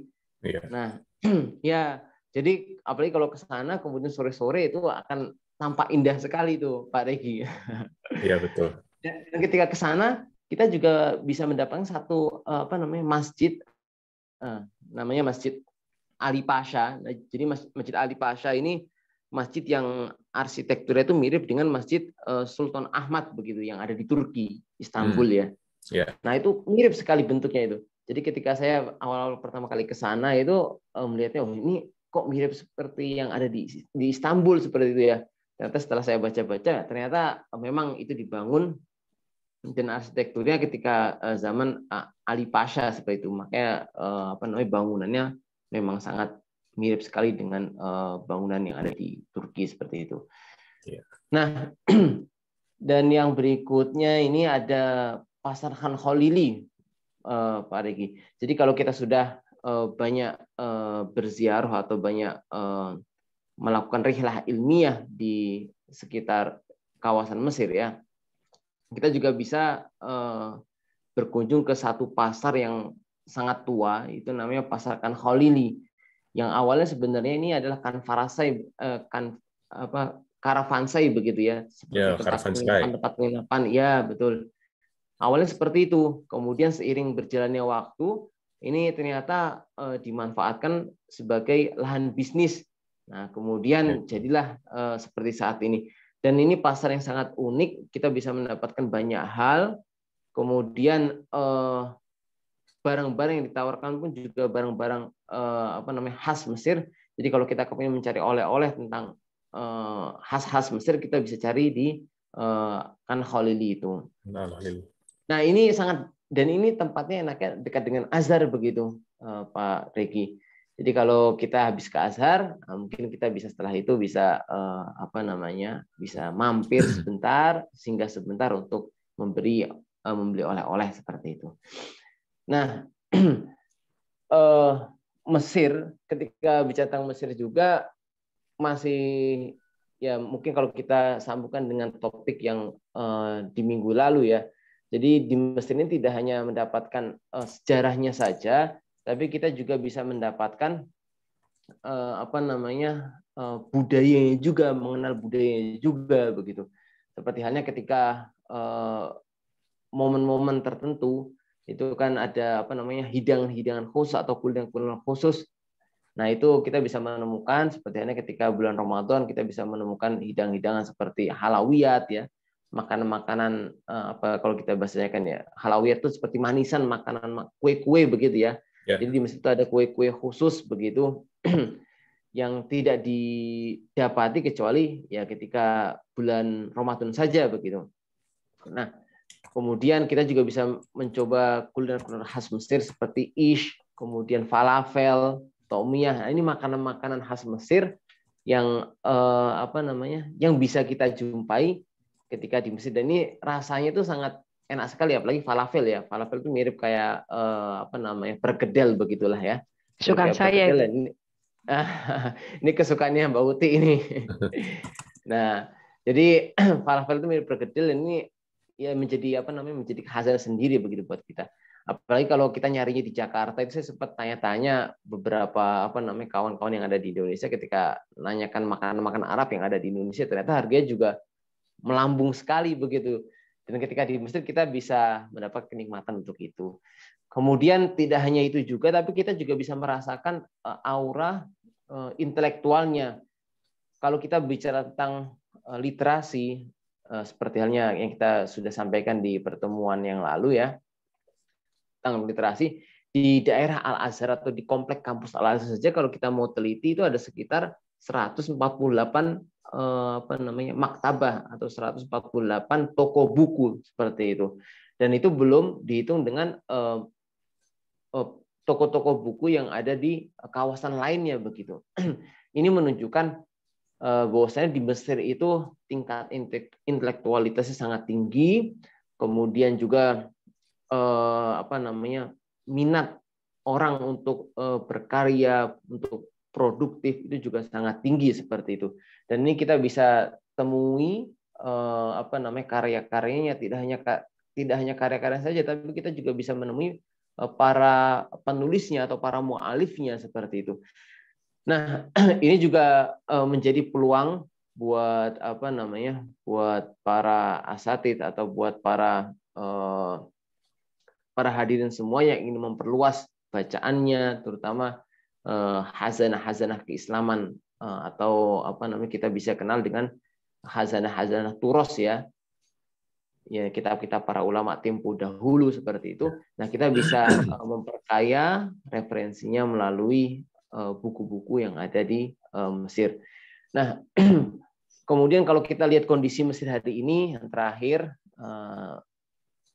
alhamdulillah kondisi Mesir hari ini termasuk yang stabil, dalam artian memang ketika di masa-masa pandemi, awal pandemi Mesir itu mengalami lockdown ya seperti halnya yang ada di Indonesia, lockdown total seperti itu. Kemudian ketika mulai ada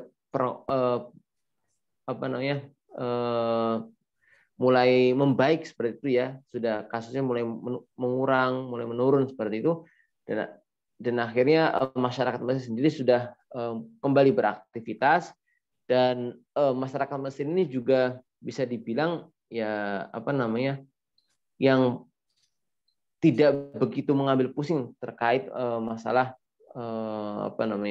COVID ini. Sehingga kalau kita temuin orang Mesir ketika gelombang kedua itu ya, itu orang Mesir sudah nggak sama sekali ini Pak, sudah nggak sama sekali memikir tentang COVID begitu. Jadi kalau mereka bermuamalah di pasar, kemudian di jalan raya itu mereka sudah oke-oke saja. Walaupun di awal-awal itu di Mesir itu kalau nggak pakai masker didenda 50 pon seperti itu. Tapi menjelang ke sini ya saya lihat mereka sudah tidak begitu peduli. Tapi anehnya ketika mereka seperti itu ternyata kasus yang ada di Mesir atau kasus yang dilaporkan oleh Menteri Kesehatan Mesir itu juga tidak banyak begitu. Meskipun hari ini juga ada banyak kasus-kasus baru begitu, tapi berdasarkan pengamatan saya perharinya pun juga tidak banyak.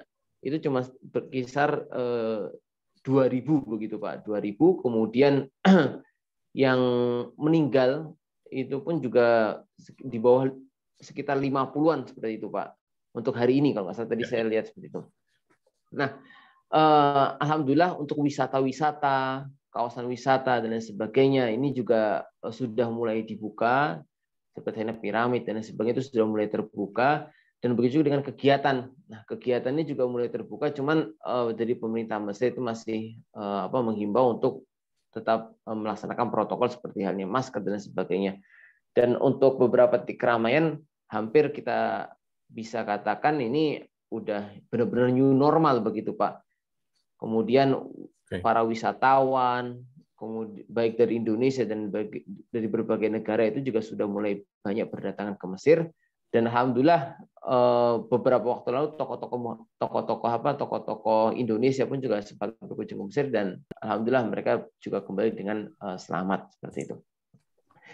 Nah, ala kulli hal ketika kita ke Mesir ini kita bisa mendapatkan banyak hal, dan insya Allah Mesir ini juga bisa menjadi salah satu destinasi yang representatif untuk tadabbur khazanah keislaman, kemudian tadabbur sejarah dan lain sebagainya. Insya Allah Mesir ini memiliki atau menjadi pusat dan destinasi utama untuk melaksanakan atau untuk mewujudkan itu semua.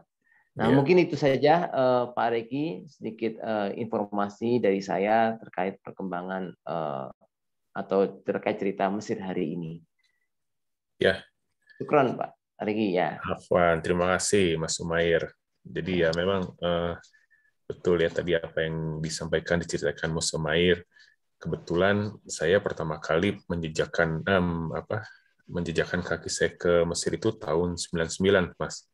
Itu sudah berbeda. Umroh plus Kairo lagi gitu. Nah gitu hanya ke Kairo, tidak sampai ke Palestina ya. Jadi memang betul, alhamdulillah saya sudah singgahi tempat-tempat yang tadi Mas Umair sebutkan ya. Apalagi didampingi oleh pemandu yang memang kebetulan berkualitas. Malah kalau Mbak Utik berkesempatan sampai ke selatan tuh, udah sampai ke Luxor, ke Aswan. Naik kereta juga ya kalau nggak salah Mbak ya. Semuanya lengkap itu Mas Regi. Jadi naik kereta overnight train, naik cruising. Jadi saya overnight train sampai Luxor, dari Luxor sampai ke Aswan saya cruising, naik kapal. Nanti dari Aswan itu saya balik lagi ke Kairo naik pesawat. Dari pesawat saya Alexandria itu saya naik jalan darat. Ya pokoknya semua moda digunakan itu waktu ke Mesir. Iya. Luar biasa. Mas Umar, yang renovasi masjid Imam Syafi'i sudah selesai belum? Alhamdulillah sudah Pak. Ya. Alhamdulillah. Karena sudah. saya terakhir ke sana kemarin pandemi, saya kena lockdown. Saya baru. Nanti kan kita mau ke sana lagi, Wi. Saya baru 7 kali ke Mesir, jadi. Masya Allah. Dan saya terakhir ke lockdown karena saya membawa anak istri saya. Dan kenapa anak saya kasih nama Zuhanida, karena itu nama dari ibunya Nabi Musa. Dan saya sangat tertarik dengan situ, sehingga Dan di Mesir sebenarnya ada kota kembarnya Jogja di Ismailiyah. Oh, Ya, kota Ismailiyah. Ismailiyah itu kota kembarnya Jogja, sampai dibikin jembatan yang di sana itu jembatannya nggak berfungsi biar sama dengan Jogja. Ada jembatan itu. Dan sebetulnya saya punya 100 catatan kaitannya dengan kajian pagi hari ini. Nah, itu kan belum diceritakan tentang bagaimana, mohon maaf Mbak Uti, untuk Masjid Imam Syafi'i tidak sebagaimana dulu. Dulu masih banyak pengemis kumuh. Sekarang sudah bersih. Ya, sekarang sudah tidak. Sekarang sudah enggak sebagaimana itu. Meskipun Meskipun punya banyak catatan, kapan mau sharingnya dong? Oh, kalau ada waktu hari ini 3 jam nggak selesai. Karena mohon maaf, saya termasuk orang yang sangat senang dengan tafsir Musa. Dan saya beberapa kali naik di Saint Catherine, dan jam-jam gini ini jam-jam yang enak untuk naik. Nanti lihat sunrise, itu indah sekali di Saint Catherine itu. Jadi kalau bisa lihat salju di sana dan bisa melihat matahari terbit di atas sana, jadi harus naik. Kalau nggak kuat, naik unta sebentar terus disambung di sana. Dan saya sempat naik unta sebentar, tapi tidak lebih enak, lebih capek naik unta itu malah. Ya, enak capek. Belum lagi nanti Al-Fayum. Kenapa disebut Al-Fayum? Karena itu ada 1000, kalau jalan kaki itu 1000 hari dari Mekah sampai ke Al-Fayum. Di situ ikannya sangat enak, namanya ikan Musa. Disitulah Nabi Korun ditenggelamkan. Mitosnya, wallahu alam, ya. Karena di situ kalau betul Al-Fayum itu tempat itu, berarti kekayaannya Fir'aun luar biasa. Karena itu bukan sekedar danau. Saya pikir Mas Umar sudah pernah ke Al-Fayum ya. Di mana sudah ada ikan Musa. Ikannya itu kayak manfish, jadi ikannya itu hanya separuh. Jadi separuh kepotong gitu, dan enaknya luar biasa itu. Kalau belum ke sana, wah belum ke Mesir.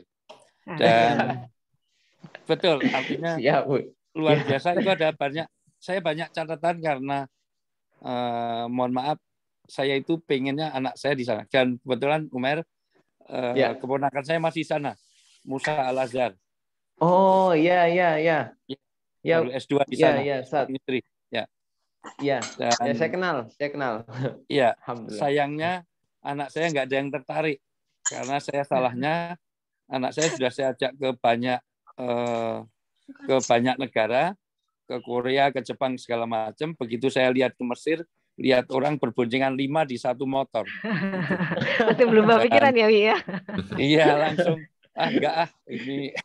Itu walaupun sudah saya prologi dengan begitu banyak. Dan mohon maaf, di Mesir nanti kita akan membaca ayat yang berjalan, karena kita melihat misalnya patung Samiri, orang berpikir itu patung, padahal itu gunung.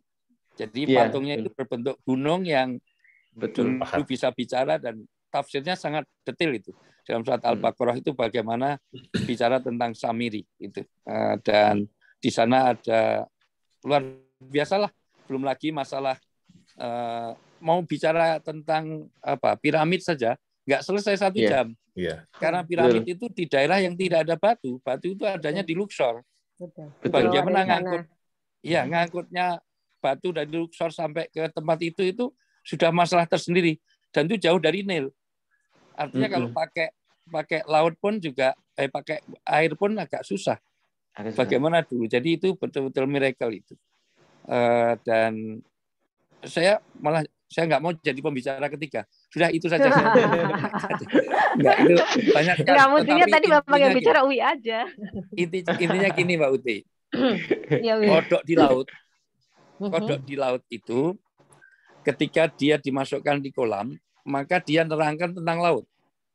Maka kodok di kolam itu bertanya, laut itu dalam mana dengan kolam ini? Wah, dikira kolam itu dalam banget, maka ditunjukkan ke dalam. Itu. Lebih dalam lagi. Nah, kemudian luas mana dengan kolam ini? Gitu. Kodok di laut kan nggak bisa nerangkan kodok yang di kolam ini. Bagaimana nerangkan luasnya laut, dalamnya laut? Kecuali kodok di kolam ini diambil terus dilempar ke laut, baru dia tahu laut. Sama dengan Mesir. Kita mau bicara Mesir 5 jam, itu nggak akan paham Mesir, kecuali kita daftar ke Khalifah, nanti saya bimbing langsung dengan Mbak Uti, dengan Umar, dan kita langsung daftar hari ini. Insya Allah Mudah-mudahan saya punya banyak referensi dan sepanjang jalan tidak akan berhenti. Kita akan bicara sepanjang jalan dari sama mungkin iya saya. Langsung. Siap, Uwi, siap. Dari mulai nanti dari Palestina aja sekalian, nanti langsung ke Tabak itu jalan ke Saint Catherine sekalian. Nanti di sana banyak wisata-wisata yang mohon maaf wisatanya sudah agak modern sebelum Saint Catherine di itu. Masya Allah. Iya, di situ sudah ada kapal-kapal dengan mohon maaf terakhir kapal yang pakai kaca. Jadi lihat ikannya itu langsung ke bawah. Iya, yang waktu Mas Regi ke sana belum ada. Itu. Sekarang sudah ada. Ya, jangan terlalu detail sekarang. Jadi gitu ya. Supaya tertarik ikut bareng sama Uwi. Siap. Saya akan banyak cerita itu. Kalau perlu Mbak Uti bukunya itu bisa setebal 1.500 halaman saya tambahkan kaitannya dengan etnografi. Enggak, itu bukunya Mbak Uti saya sudah selesai semua. Selama isoman seluruh bukunya sudah saya Masya Allah, luar biasa. Tapi kalau untuk buku yang kurang etnografinya artinya sosial, politik, budaya dan ekonomi, sistem kepercayaan semuanya harus masuk. Itu kan hanya dari sisi dari sini. Tolong saya nyala sedikit ya. Ya, sudah cukup saya. Ini PR buat Uwi. Ya udah saya serahkan mic-nya aja. Enggak, sebentar. Ini kan kita bicara piramid Giza yang sampai sekarang masih misteri yang luar biasa. Soal mengangkat batu yang 1 tonnya aja ke puncak itu nggak terjawab sampai sekarang. Betul. Nah, ayah asuh saya, arsitek 1000 masjid, itu beliau arsitek Masjid Salman, itu punya hipotesis bahwa bangunan-bangunan yang sangat super megah, yang melebihi zamannya, itu adalah tanda-tanda akhir peradaban. Hipotesis beliau begitu. Tolong carikan rujukannya untuk membenarkan hipotesis beliau. Contoh piramida. Ada kerja paksa di sana ketika piramida dibangun. Tidak mungkin dengan teknologi yang dimiliki pada saat itu membangun bangunan yang begitu raksasa. Huge building gitu loh. Contoh yang paling dekat dengan Uwi, Borobudur. Batunya itu tidak dari batu setempat loh. Itu batu ribuan kilometer dari Borobudur. Berarti ada kerja paksa di sana. Iya. Allah, mohon maaf, sekalipun begitu megahnya Alhambra, itu adalah akhir dari kejayaan Andalusia. Gitu. Jadi beliau itu punya hipotesis seperti itu. Nah, tolong carikan rujukannya untuk apakah itu benar hipotesis itu gitu. Itu PR buat Uwi. Nanti satu sesi sendiri menceritakan itu. Terima kasih. Kalau kerja paksanya iya Pak, karena ada lebih dari 100.000 yang meninggal untuk membangun itu. Satu. Tapi kedua, bedanya Borobudur dengan Giza, kalau di Borobudur itu batunya masih bisa terangkat oleh puluhan orang. Satu batu-batunya itu. Mungkin ratusan orang bisa. Tapi kalau yang di piramid nggak memungkinkan untuk diangkat oleh puluhan orang pun nggak bisa. Jadi natanya agak misteri itu. Itu maka kalau dari teorinya yang ada di ini, saya ambil referensinya dari National Geographic ya. Ini salah satunya itu teorinya namanya Profesor Michael Barroom. Ini dari Universitas Philadelphia. Itu batunya itu ada 2. Jadi memang ada batu-batu alam yang ada di bawah, itu yang dibawa dari Aswan apa segala macam. Yang di atas itu batu yang dicetak di atas. Jadi memang bikin batunya itu di atasnya sana. Ini kalau teorinya si Profesor Barroom ini ya. Dan ini sebenarnya juga relevan dengan ayat tentang buatkan Al-Qasas 38 mengerti Tuhanku, bakarlah hai Hamam untukku tanah liat, kemudian buatkanlah untukku bangunan yang tinggi supaya aku dapat melihat. Jadi sebenarnya memang ada batu yang dibawa, ada batu yang dibikin gitu. Terdiri dari batu ini. Ini teorinya dikemukakan tadi Profesor Barroom dari Philadelphia University, sama satu lagi itu ada namanya Profesor Josephine Fidoritz gitu. Ini kalau sumbernya kalau dari National Geographic. Begitu. Tapi logika juga daerah bebatuan juga tidak ditemukan di situ. Di Luxor itu, kalau Luxor memang ada rumah batu. Di Luxor banyak rumah-rumah memang dari batu. Memang batu yang dibikin rumah di Luxor. Bahkan di Aswan. Tapi itu kalau Aswan sekarang lebih banyak ke perhiasan. Ibu-ibu jangan banyak ke sana. Karena itu nanti, ya itu memang perhiasan yang banyak nanti kita beli sana. Pasti belilah sana. Karena jauh harganya lebih murah di Bapak Ibu, lain. Ya. Mohon saya izin untuk di pause dulu ya. Karena ini juga jemaah pertanyaan sudah mengantri dan waktu juga kita sudah overtime gitu ya. Mohon izin untuk perpanjangan. Jawabannya nanti di Mesir aja. Iya, diajak ke Mesir aja dijawab di sana. Mohon izin sebelumnya kita perpanjangan waktu paling nggak sampai pukul 7 ya, karena ini masih ada pertanyaan yang belum terjawab. Tapi gini Mas Sumair, tadi saya ingin menambahkan satu sebetulnya bahwa selain tempat-tempat atraksi wisata tersebut, ada satu tempat yang tidak sebetulnya bagi saya dan harusnya bagi para jamaah juga tidak kalah menarik, cuman sering di skip oleh orang Indonesia, itu adalah museum. Ya, bahwa museum koleksi di Museum Nasional Mesir itu koleksinya luar biasa, dan saya menangkap melihat betapa ilmu kedokteran itu sudah sangat maju pada zamannya itu ya, zamannya itu. Dan cuman sayang saya dengar beritanya bahwa kapan itu sempat ada terjadi penjarahan, walaupun ternyata sekarang sudah ada museum baru ya, museum peradaban baru ya, itu juga mungkin bisa jadi masuk jadwal perjalanan, bagian dari destinasi perjalanan nanti kita ke Mesir insya Allah ya, bersama Mbak Utik, bersama Ustadz Wijayanto juga ya. Tambah pameran buku terbesar di dunia.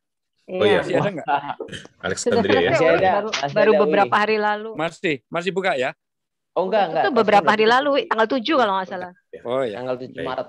Jadi bagi 7 Maret, 7 Februari. Ya. Bagi hadirin kajian bertanya-tanya, Uwi itu siapa ya? Beliau adalah Ustadz Wijayanto. Cuman mungkin karena belum mandi, belum gosok gigi, jadi off screen ya. Mohon maaf Bapak dan Ibu sekalian. Saya isoman, jadi takut nularin. Semoga cepat sembuh, Uwi. Cepat sembuh. Amin. Baik. Nah, jadi seperti yang kita janjikan tadi kepada para hadirin, jika ada pertanyaan itu bisa disambungkan di kolom chat, dan alhamdulillah sudah ada beberapa pertanyaan ini. Mungkin Mas Dia bisa bantu saya mulai dari yang pertama. Sebentar ya.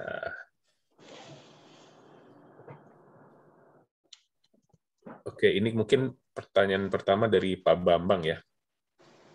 Assalamualaikum, izin bertanya Mbak Utik, ide bentuk piramid yang di Mesir diambil dari apa dan siapa arsiteknya? Oke. Nah, baik, ini tadi sebenarnya pembicaraan tadi ya, yang panjang lebar dari Uwi tadi ya. Oke, baik. Jadi saya mau jawab dari dua pendekatan ya. Kalau dari teori-teorinya manusia modern, ini salah satunya tadi saya mengambil sumbernya dari National Geographic yang disampaikan oleh Profesor Burim dari Universitas Philadelphia tadi. Jadi memang pembangunannya itu adalah dengan menggunakan dua batu gitu. Jadi ada batu-batu alami yang memang itu dibawa dari Aswan, kemudian dihanyutkan Sungai Nil, lalu tadi kan Uwi sebutkan bahwa itu tuh jauh dari laut, itu jauh dari untuk bawa itu lewat sungai. Jadi kalau di teorinya ini itu disebutkan akan ada sudetan gitu yang akan menghanyutkan batu-batu itu sampai sana. Tapi tentu batu-batu yang sampai di atas itu ada dua teori juga di sini disebutkan. Yang pertama, yang kedua itu adalah batu-batu itu dicetak di atas gitu. Dan ini tadi juga sempat saya singgung, ini relate dengan Al-Qasas 38 gitu yang mengatakan bahwa maka bakarkanlah hai Hammam untukku tanah liat, kemudian buatkanlah untukku bangunan yang tinggi supaya aku dapat melihat Tuhan Musa, sesungguhnya aku benar-benar yakin bahwa dia termasuk orang yang mendusta. Jadi memang ada batu yang memang by design gitu dibikin di sana. Tapi juga ada teori kedua yang menyebutkan bahwa dengan perhitungan fisika tertentu itu kemudian masa si berat batu ini kemudian diangkat ke atas itu bisa menjadi 0. Ini ada sih sebenarnya gambar-gambarnya gitu ya untuk menghitungnya ke atas. Ini sebenarnya sama kalau kita mau kayak mau mindahin mesin ATM. Mesin ATM itu juga kalau mau dipindahkan itu kan juga berat sekali. Kalau mau dipindahkan ke tempat lain itu ada teorinya tertentu gitu ya. Itu yang membuat bebannya itu menjadi 0 gitu. Ini mana yang benar, mana yang tidak gitu ya. Tapi setidaknya 1400 tahun yang lalu Quran itu sudah menuliskan gitu. Bagaimana bangunan-bangunan yang tinggi ini diarsiteki oleh Haman tadi ini ada yang menyebutkan bahwa dia itu kan salah satu, kalau sekarang istilahnya adalah Menteri Pekerjaan Umum gitu ya, tapi itu merupakan pembisiknya Fir'aun gitu untuk merancang bangunan yang tinggi yang akan digunakan oleh Fir'aun untuk melihat Tuhan yang Musa. Tapi apapun itu, memang ini sebenarnya tadi betul seperti Pak Rustam sebutkan tadi, bahwa ini adalah sebuah penanda yang sangat menarik sekali buat kita. Ada banyak pelajaran gitu yang bisa kita dapat dari bangunan spektakuler ini. Barangkali Bapak Ibu yang sudah pernah ke sana bisa, kalau tidak sekedar cuma datang foto-foto gitu ya, itu kita akan meresapi betul gitu bagaimana apa Allah tunjukkan ke kita gitu. Bangsa-bangsa yang sebelumnya itu, sebelum kita itu sudah bisa membuat peradaban yang sungguh spektakuler. Tadi disebutkan Pak Rustam itu merupakan sandakalaning peradaban gitu ya, mungkin saja gitu, kemudian dihancurkan, diganti lagi dengan apa namanya manusia-manusia yang baru, lalu kemudian membuat kerusakan lagi, dihancur lagi dan seterusnya gitu. Nah, pelajaran itu sebenarnya harus kita ambil. Teori tentang piramid itu betul tadi kata Uwi, sampai berhari-hari juga kita obrolin, nggak akan selesai, bahkan karenanya di Mesir juga ada satu jurusan khusus gitu ya, Egyptologi gitu, hanya khusus untuk mempelajari tentang sejarah peradaban Mesir kuno gitu. Bagaimana teori-teori tentang teori hidrolik, bagaimana teori-teori fisikanya, kimianya, dan seterusnya gitu. Nggak akan ada habis-habisnya. Tapi saya ingin state bahwa ini adalah ayat-ayat ilmiah yang ditujukan Allah pada kita untuk mentadaburi bahwa bangsa yang sebelum kita itu sudah pernah membuat peradaban yang luar biasa, tapi dihancurkan karena kesombongannya, dan apakah kita akan mengulanginya begitu. Gitu Mas Regi. Ya. Baik, Mbak Utik, terima kasih. Semoga terjawab ya, Pak Bambang. Kemudian ini ada pertanyaan kedua dari Ibu Agustina Alfianti. Semua Raja Fir'aun ketika sudah dimakamkan di piramid akan ditemani harta, istri, dan pasukannya. Apa yang dilakukan oleh orang yang masih hidup itu di dalam? Mungkin ini maksudnya ditemani dalam tanda kutip ya. Mungkin gitu. Tapi silakan. Mereka tentu saja tidak ditemani hidup-hidup gitu ya, tapi ditemaninya memang sudah mati semua gitu ya. Dalam artian memang ini ada, kalau kita sebenarnya tidak hanya kebudayaan Mesir yang mengenal seperti itu gitu ya, ketika si rajanya ini mati lalu kemudian istrinya apanya ikut mati membersamai si raja ini gitu ya. Di India juga mengenal kebudayaan seperti itu. Itu pun juga yang salah satunya juga di Cina juga ada kan yang apa patung terakota itu kan juga ada sekian ribu prajurit gitu yang dikorbankan untuk menemani perjalanan rajanya ke alam keabadian. Bagi kita mungkin nggak make sense gitu ya, bagi orang Islam apa gitu, orang ini mati satu kenapa semua orang jadi ikut mati gitu ya, tapi ya bagi mereka itu adalah bagian dari perjalanan menuju ke keabadian begitu. Oke. Semoga terjawab ya pertanyaannya. Bahwa tadi ditemaninya ya dalam tanda kutip ya, tidak secara fisik secara utuh ya, tapi lewat perwakilan. Gitu ya, dia mereka di dalam piramid terus masih masak, masih makan, masih minum. Nah, dulu orang-orang Mesir itu mensurgakan orang itu dengan kuburan. Jadi ketika dia sudah setelah meninggal itu disurgakan, maka harus membangun kuburan yang sangat bagus dengan semua perbekalannya, anak, istri, harta, semuanya. Dan apa yang menjadi kegemaran waktu hidupnya. Maka itu dipersembahkan walaupun sudah meninggal. Itu tambahan kecil saja. Ya. Terima kasih Ustadz atas tambahannya. Nah, mungkin kami kasih kesempatan untuk satu penanya lagi ya, karena tadi kita punya hadiah 3 buku nih. 2 orang sudah pasti nih dapat ya. Satu lagi. Saya kan pertama nanya kan saya, jadi sudah. Oh iya, Uwi tadi saya mau jawab dulu. Buku saya itu adalah buku traveling, Uwi, sehingga kaidahnya itu nggak boleh lebih dari 200 halaman. Karena kalau lebih dari 200 halaman nggak bisa dibawa untuk traveling. Bawa kitab itu nanti, Uwi. Oke, saya mau nanya tentang suratnya Umar bin Khattab yang bisa membuat dari kering jadi banjir. Ustaz Umar, tolong saya dijelaskan itu karena itu kaitan dengan Islam. Ya. Ustaz Umar. Ya. Halo. Ya. Ya baik. Ya Wi. Jadi kisahnya ketika itu kan masyarakat ini ya, awalnya itu kan masyarakat Mesir itu sendiri kan suka ngadakan semacam kayak ritual begitu kan Wi. Jadi kalau setiap tahun itu mengadakan sesajen begitulah ya, kalau bahasa kita yang mengadakan sesajen, tumbal begitulah. Tumbal itu macam-macam, dari hewan, manusia dan lain sebagainya begitu. Nah, kemudian pada suatu saat Khalifah Umar mengetahui begitu. Nah, kemudian sempat dilarang begitu, sudah jangan seperti itu. Nah, ketika itu karena mereka meyakini kalau tidak seperti itu nanti akan kering begitu. Nah, singkat cerita, ternyata kejadilah Khalifah Umar itu dapat laporan bahwasannya sungai itu mengalami kekeringan seperti itu. Nah, mendengar kabar itu, kemudian Khalifah Umar langsung membuat sebuah tulisan. Nah, tulisannya intinya sih bercerita tentang seandainya wahai Nil, seandainya saya agak lupa redaksi seperti apa. Ya, seandainya kalau yang berkuasa itu, singkatnya, kalau yang berkuasa itu adalah yang maha kuasa itu adalah Allah, maka sungai ini akan mengalir seperti itu intinya. Nah, kemudian singkat cerita ditulislah ditulisnya dalam sebuah surat seperti itu, kemudian dilemparkan ke dalam sungai Nil itu sendiri. Kemudian tak lama kemudian ternyata sungai Nil itu langsung mengalir lagi begitu. Nah, semenjak itulah sungai Nil itu terus mengalir sampai hari ini dan nggak pernah kering-kering seperti itu. Sependek pengetahuan saya seperti itu. Ya. Oke, semoga terjawab, Ustadz. Wah, ini Uwi ngetes nih, nggak boleh nitik ini. Iya ini. Serius nanya biar dapat buku. Siap, Uwi. Sudah dikirim langsung sama Mbak Utik kan, Uwi? Ya. Udah diterima semua sama Uwi. Baik, Bapak Ibu, ini belum ada lagi yang raise hand dan juga waktu sudah hampir habis ya. Tapi ini ada yang nambahkan ya. Tapi ini jatuhnya japri ke saya dari Pak Iksan nih. Jatuhnya japri ke saya. Saya bacakan saja ya. Literasi Kota Barus sebagai awal masuknya Islam di Nusantara sangat minim. Saat ini wilayah tersebut dihuni oleh mayoritas non-Islam.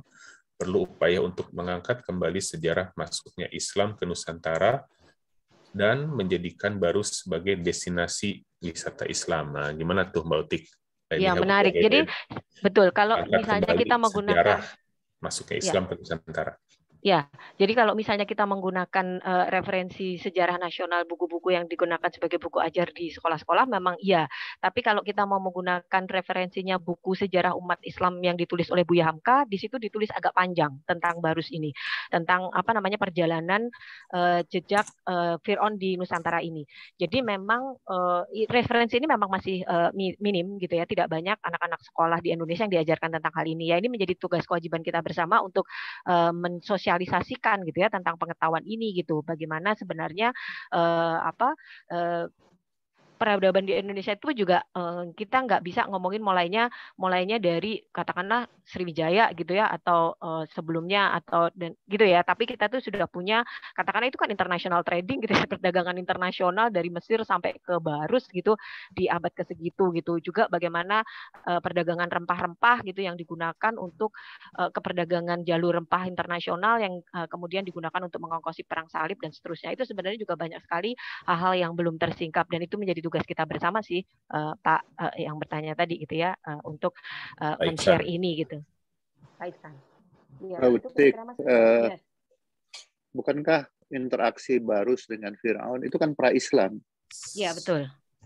Artinya kalau Barus sekarang dihuni bukan orang Islam, ya sangat wajar saja karena faktanya interaksi itu dengan kelompok Fir'aun yang memang pra-Islam. Betul. Bisa nggak logika itu digunakan? Bisa, sangat bisa, Pak. Tapi barangkali mungkin Pak Iksan tadi itu akan bicara tentang wilayah di Sumatera yang sebelumnya ini adalah wilayah Muslim, kemudian tergusur secara pelan-pelan gitu ya, semenjak masa kolonial, kemudian dihuni oleh orang-orang non-Muslim. Ini juga ditulis dalam bukunya Buya Hamka Sejarah Umat Islam itu, bagaimana prosesnya gitu ya, orang-orang Batak dan seterusnya itu kemudian mendiami wilayah yang sebelumnya ini adalah wilayah-wilayah Muslim sebenarnya di sana, begitu. Tapi betul bahwa interaksi itu terjadi pra-Islam. Pak Rustam, maaf saya lagi isoman jadi close kamera. Jadi makam papan tinggi itu ada makam Khalifah. Itu katanya kalau dilihat dari tulisan ada di nisan itu itu makam pedagang ketika zaman Umar bin Khattab. Jadi itu dari Hadratul Maut begitu ya. Jadi sebenarnya sudah zaman Rasul kan gitu ya, sudah zaman sahabat. Dan di sana ada 40 makam wali yang tersebar begitu dari mulai pesisir pantai sampai pegunungan, yang itu semua sangat menyedihkan sebetulnya kalau kita lihat perawatannya, kemudian literasi dari tempat-tempat itu sangat minim sekali juga begitu. Mungkin itu tambahnya Pak Faustam. Iya, terima kasih Pak Ihsan. Pak Regi, saya nyela sedikit ya, mohon maaf. Ya, ini. Pak.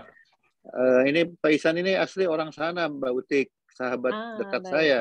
Ya. Baik. Dan beliau nanti kalau bicara kopi itu sama panjang dengan Mbak Utik bicara tentang kopi. Iya. Baik.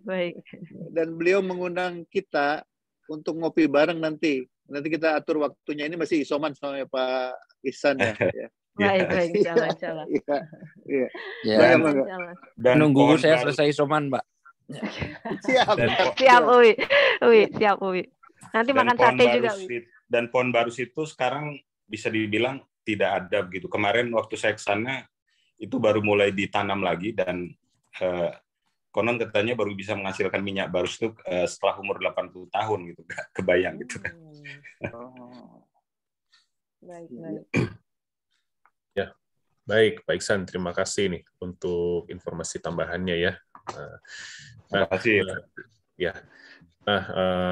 Bapak Ibu sekalian, ya kebetulan sudah hampir mendekati pukul 7, dan kebetulan juga tadi pas juga ya penanggap itu ada 3 orang sesuai dengan jumlah buku yang akan kita bagikan.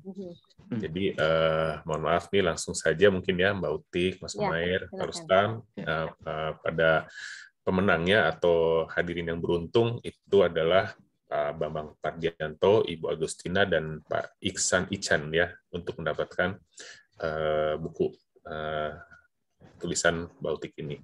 Jadi nanti kepada para pemenangnya, Pak Bambang, Bu Agustina, dan Pak Iksan dapat menghubungi Mas Dea ya, di nomornya udah ada tercantum itu di chat Kang Dea, nomornya di 0857 2205 6869 untuk nanti kami mintakan alamat untuk pengiriman buku.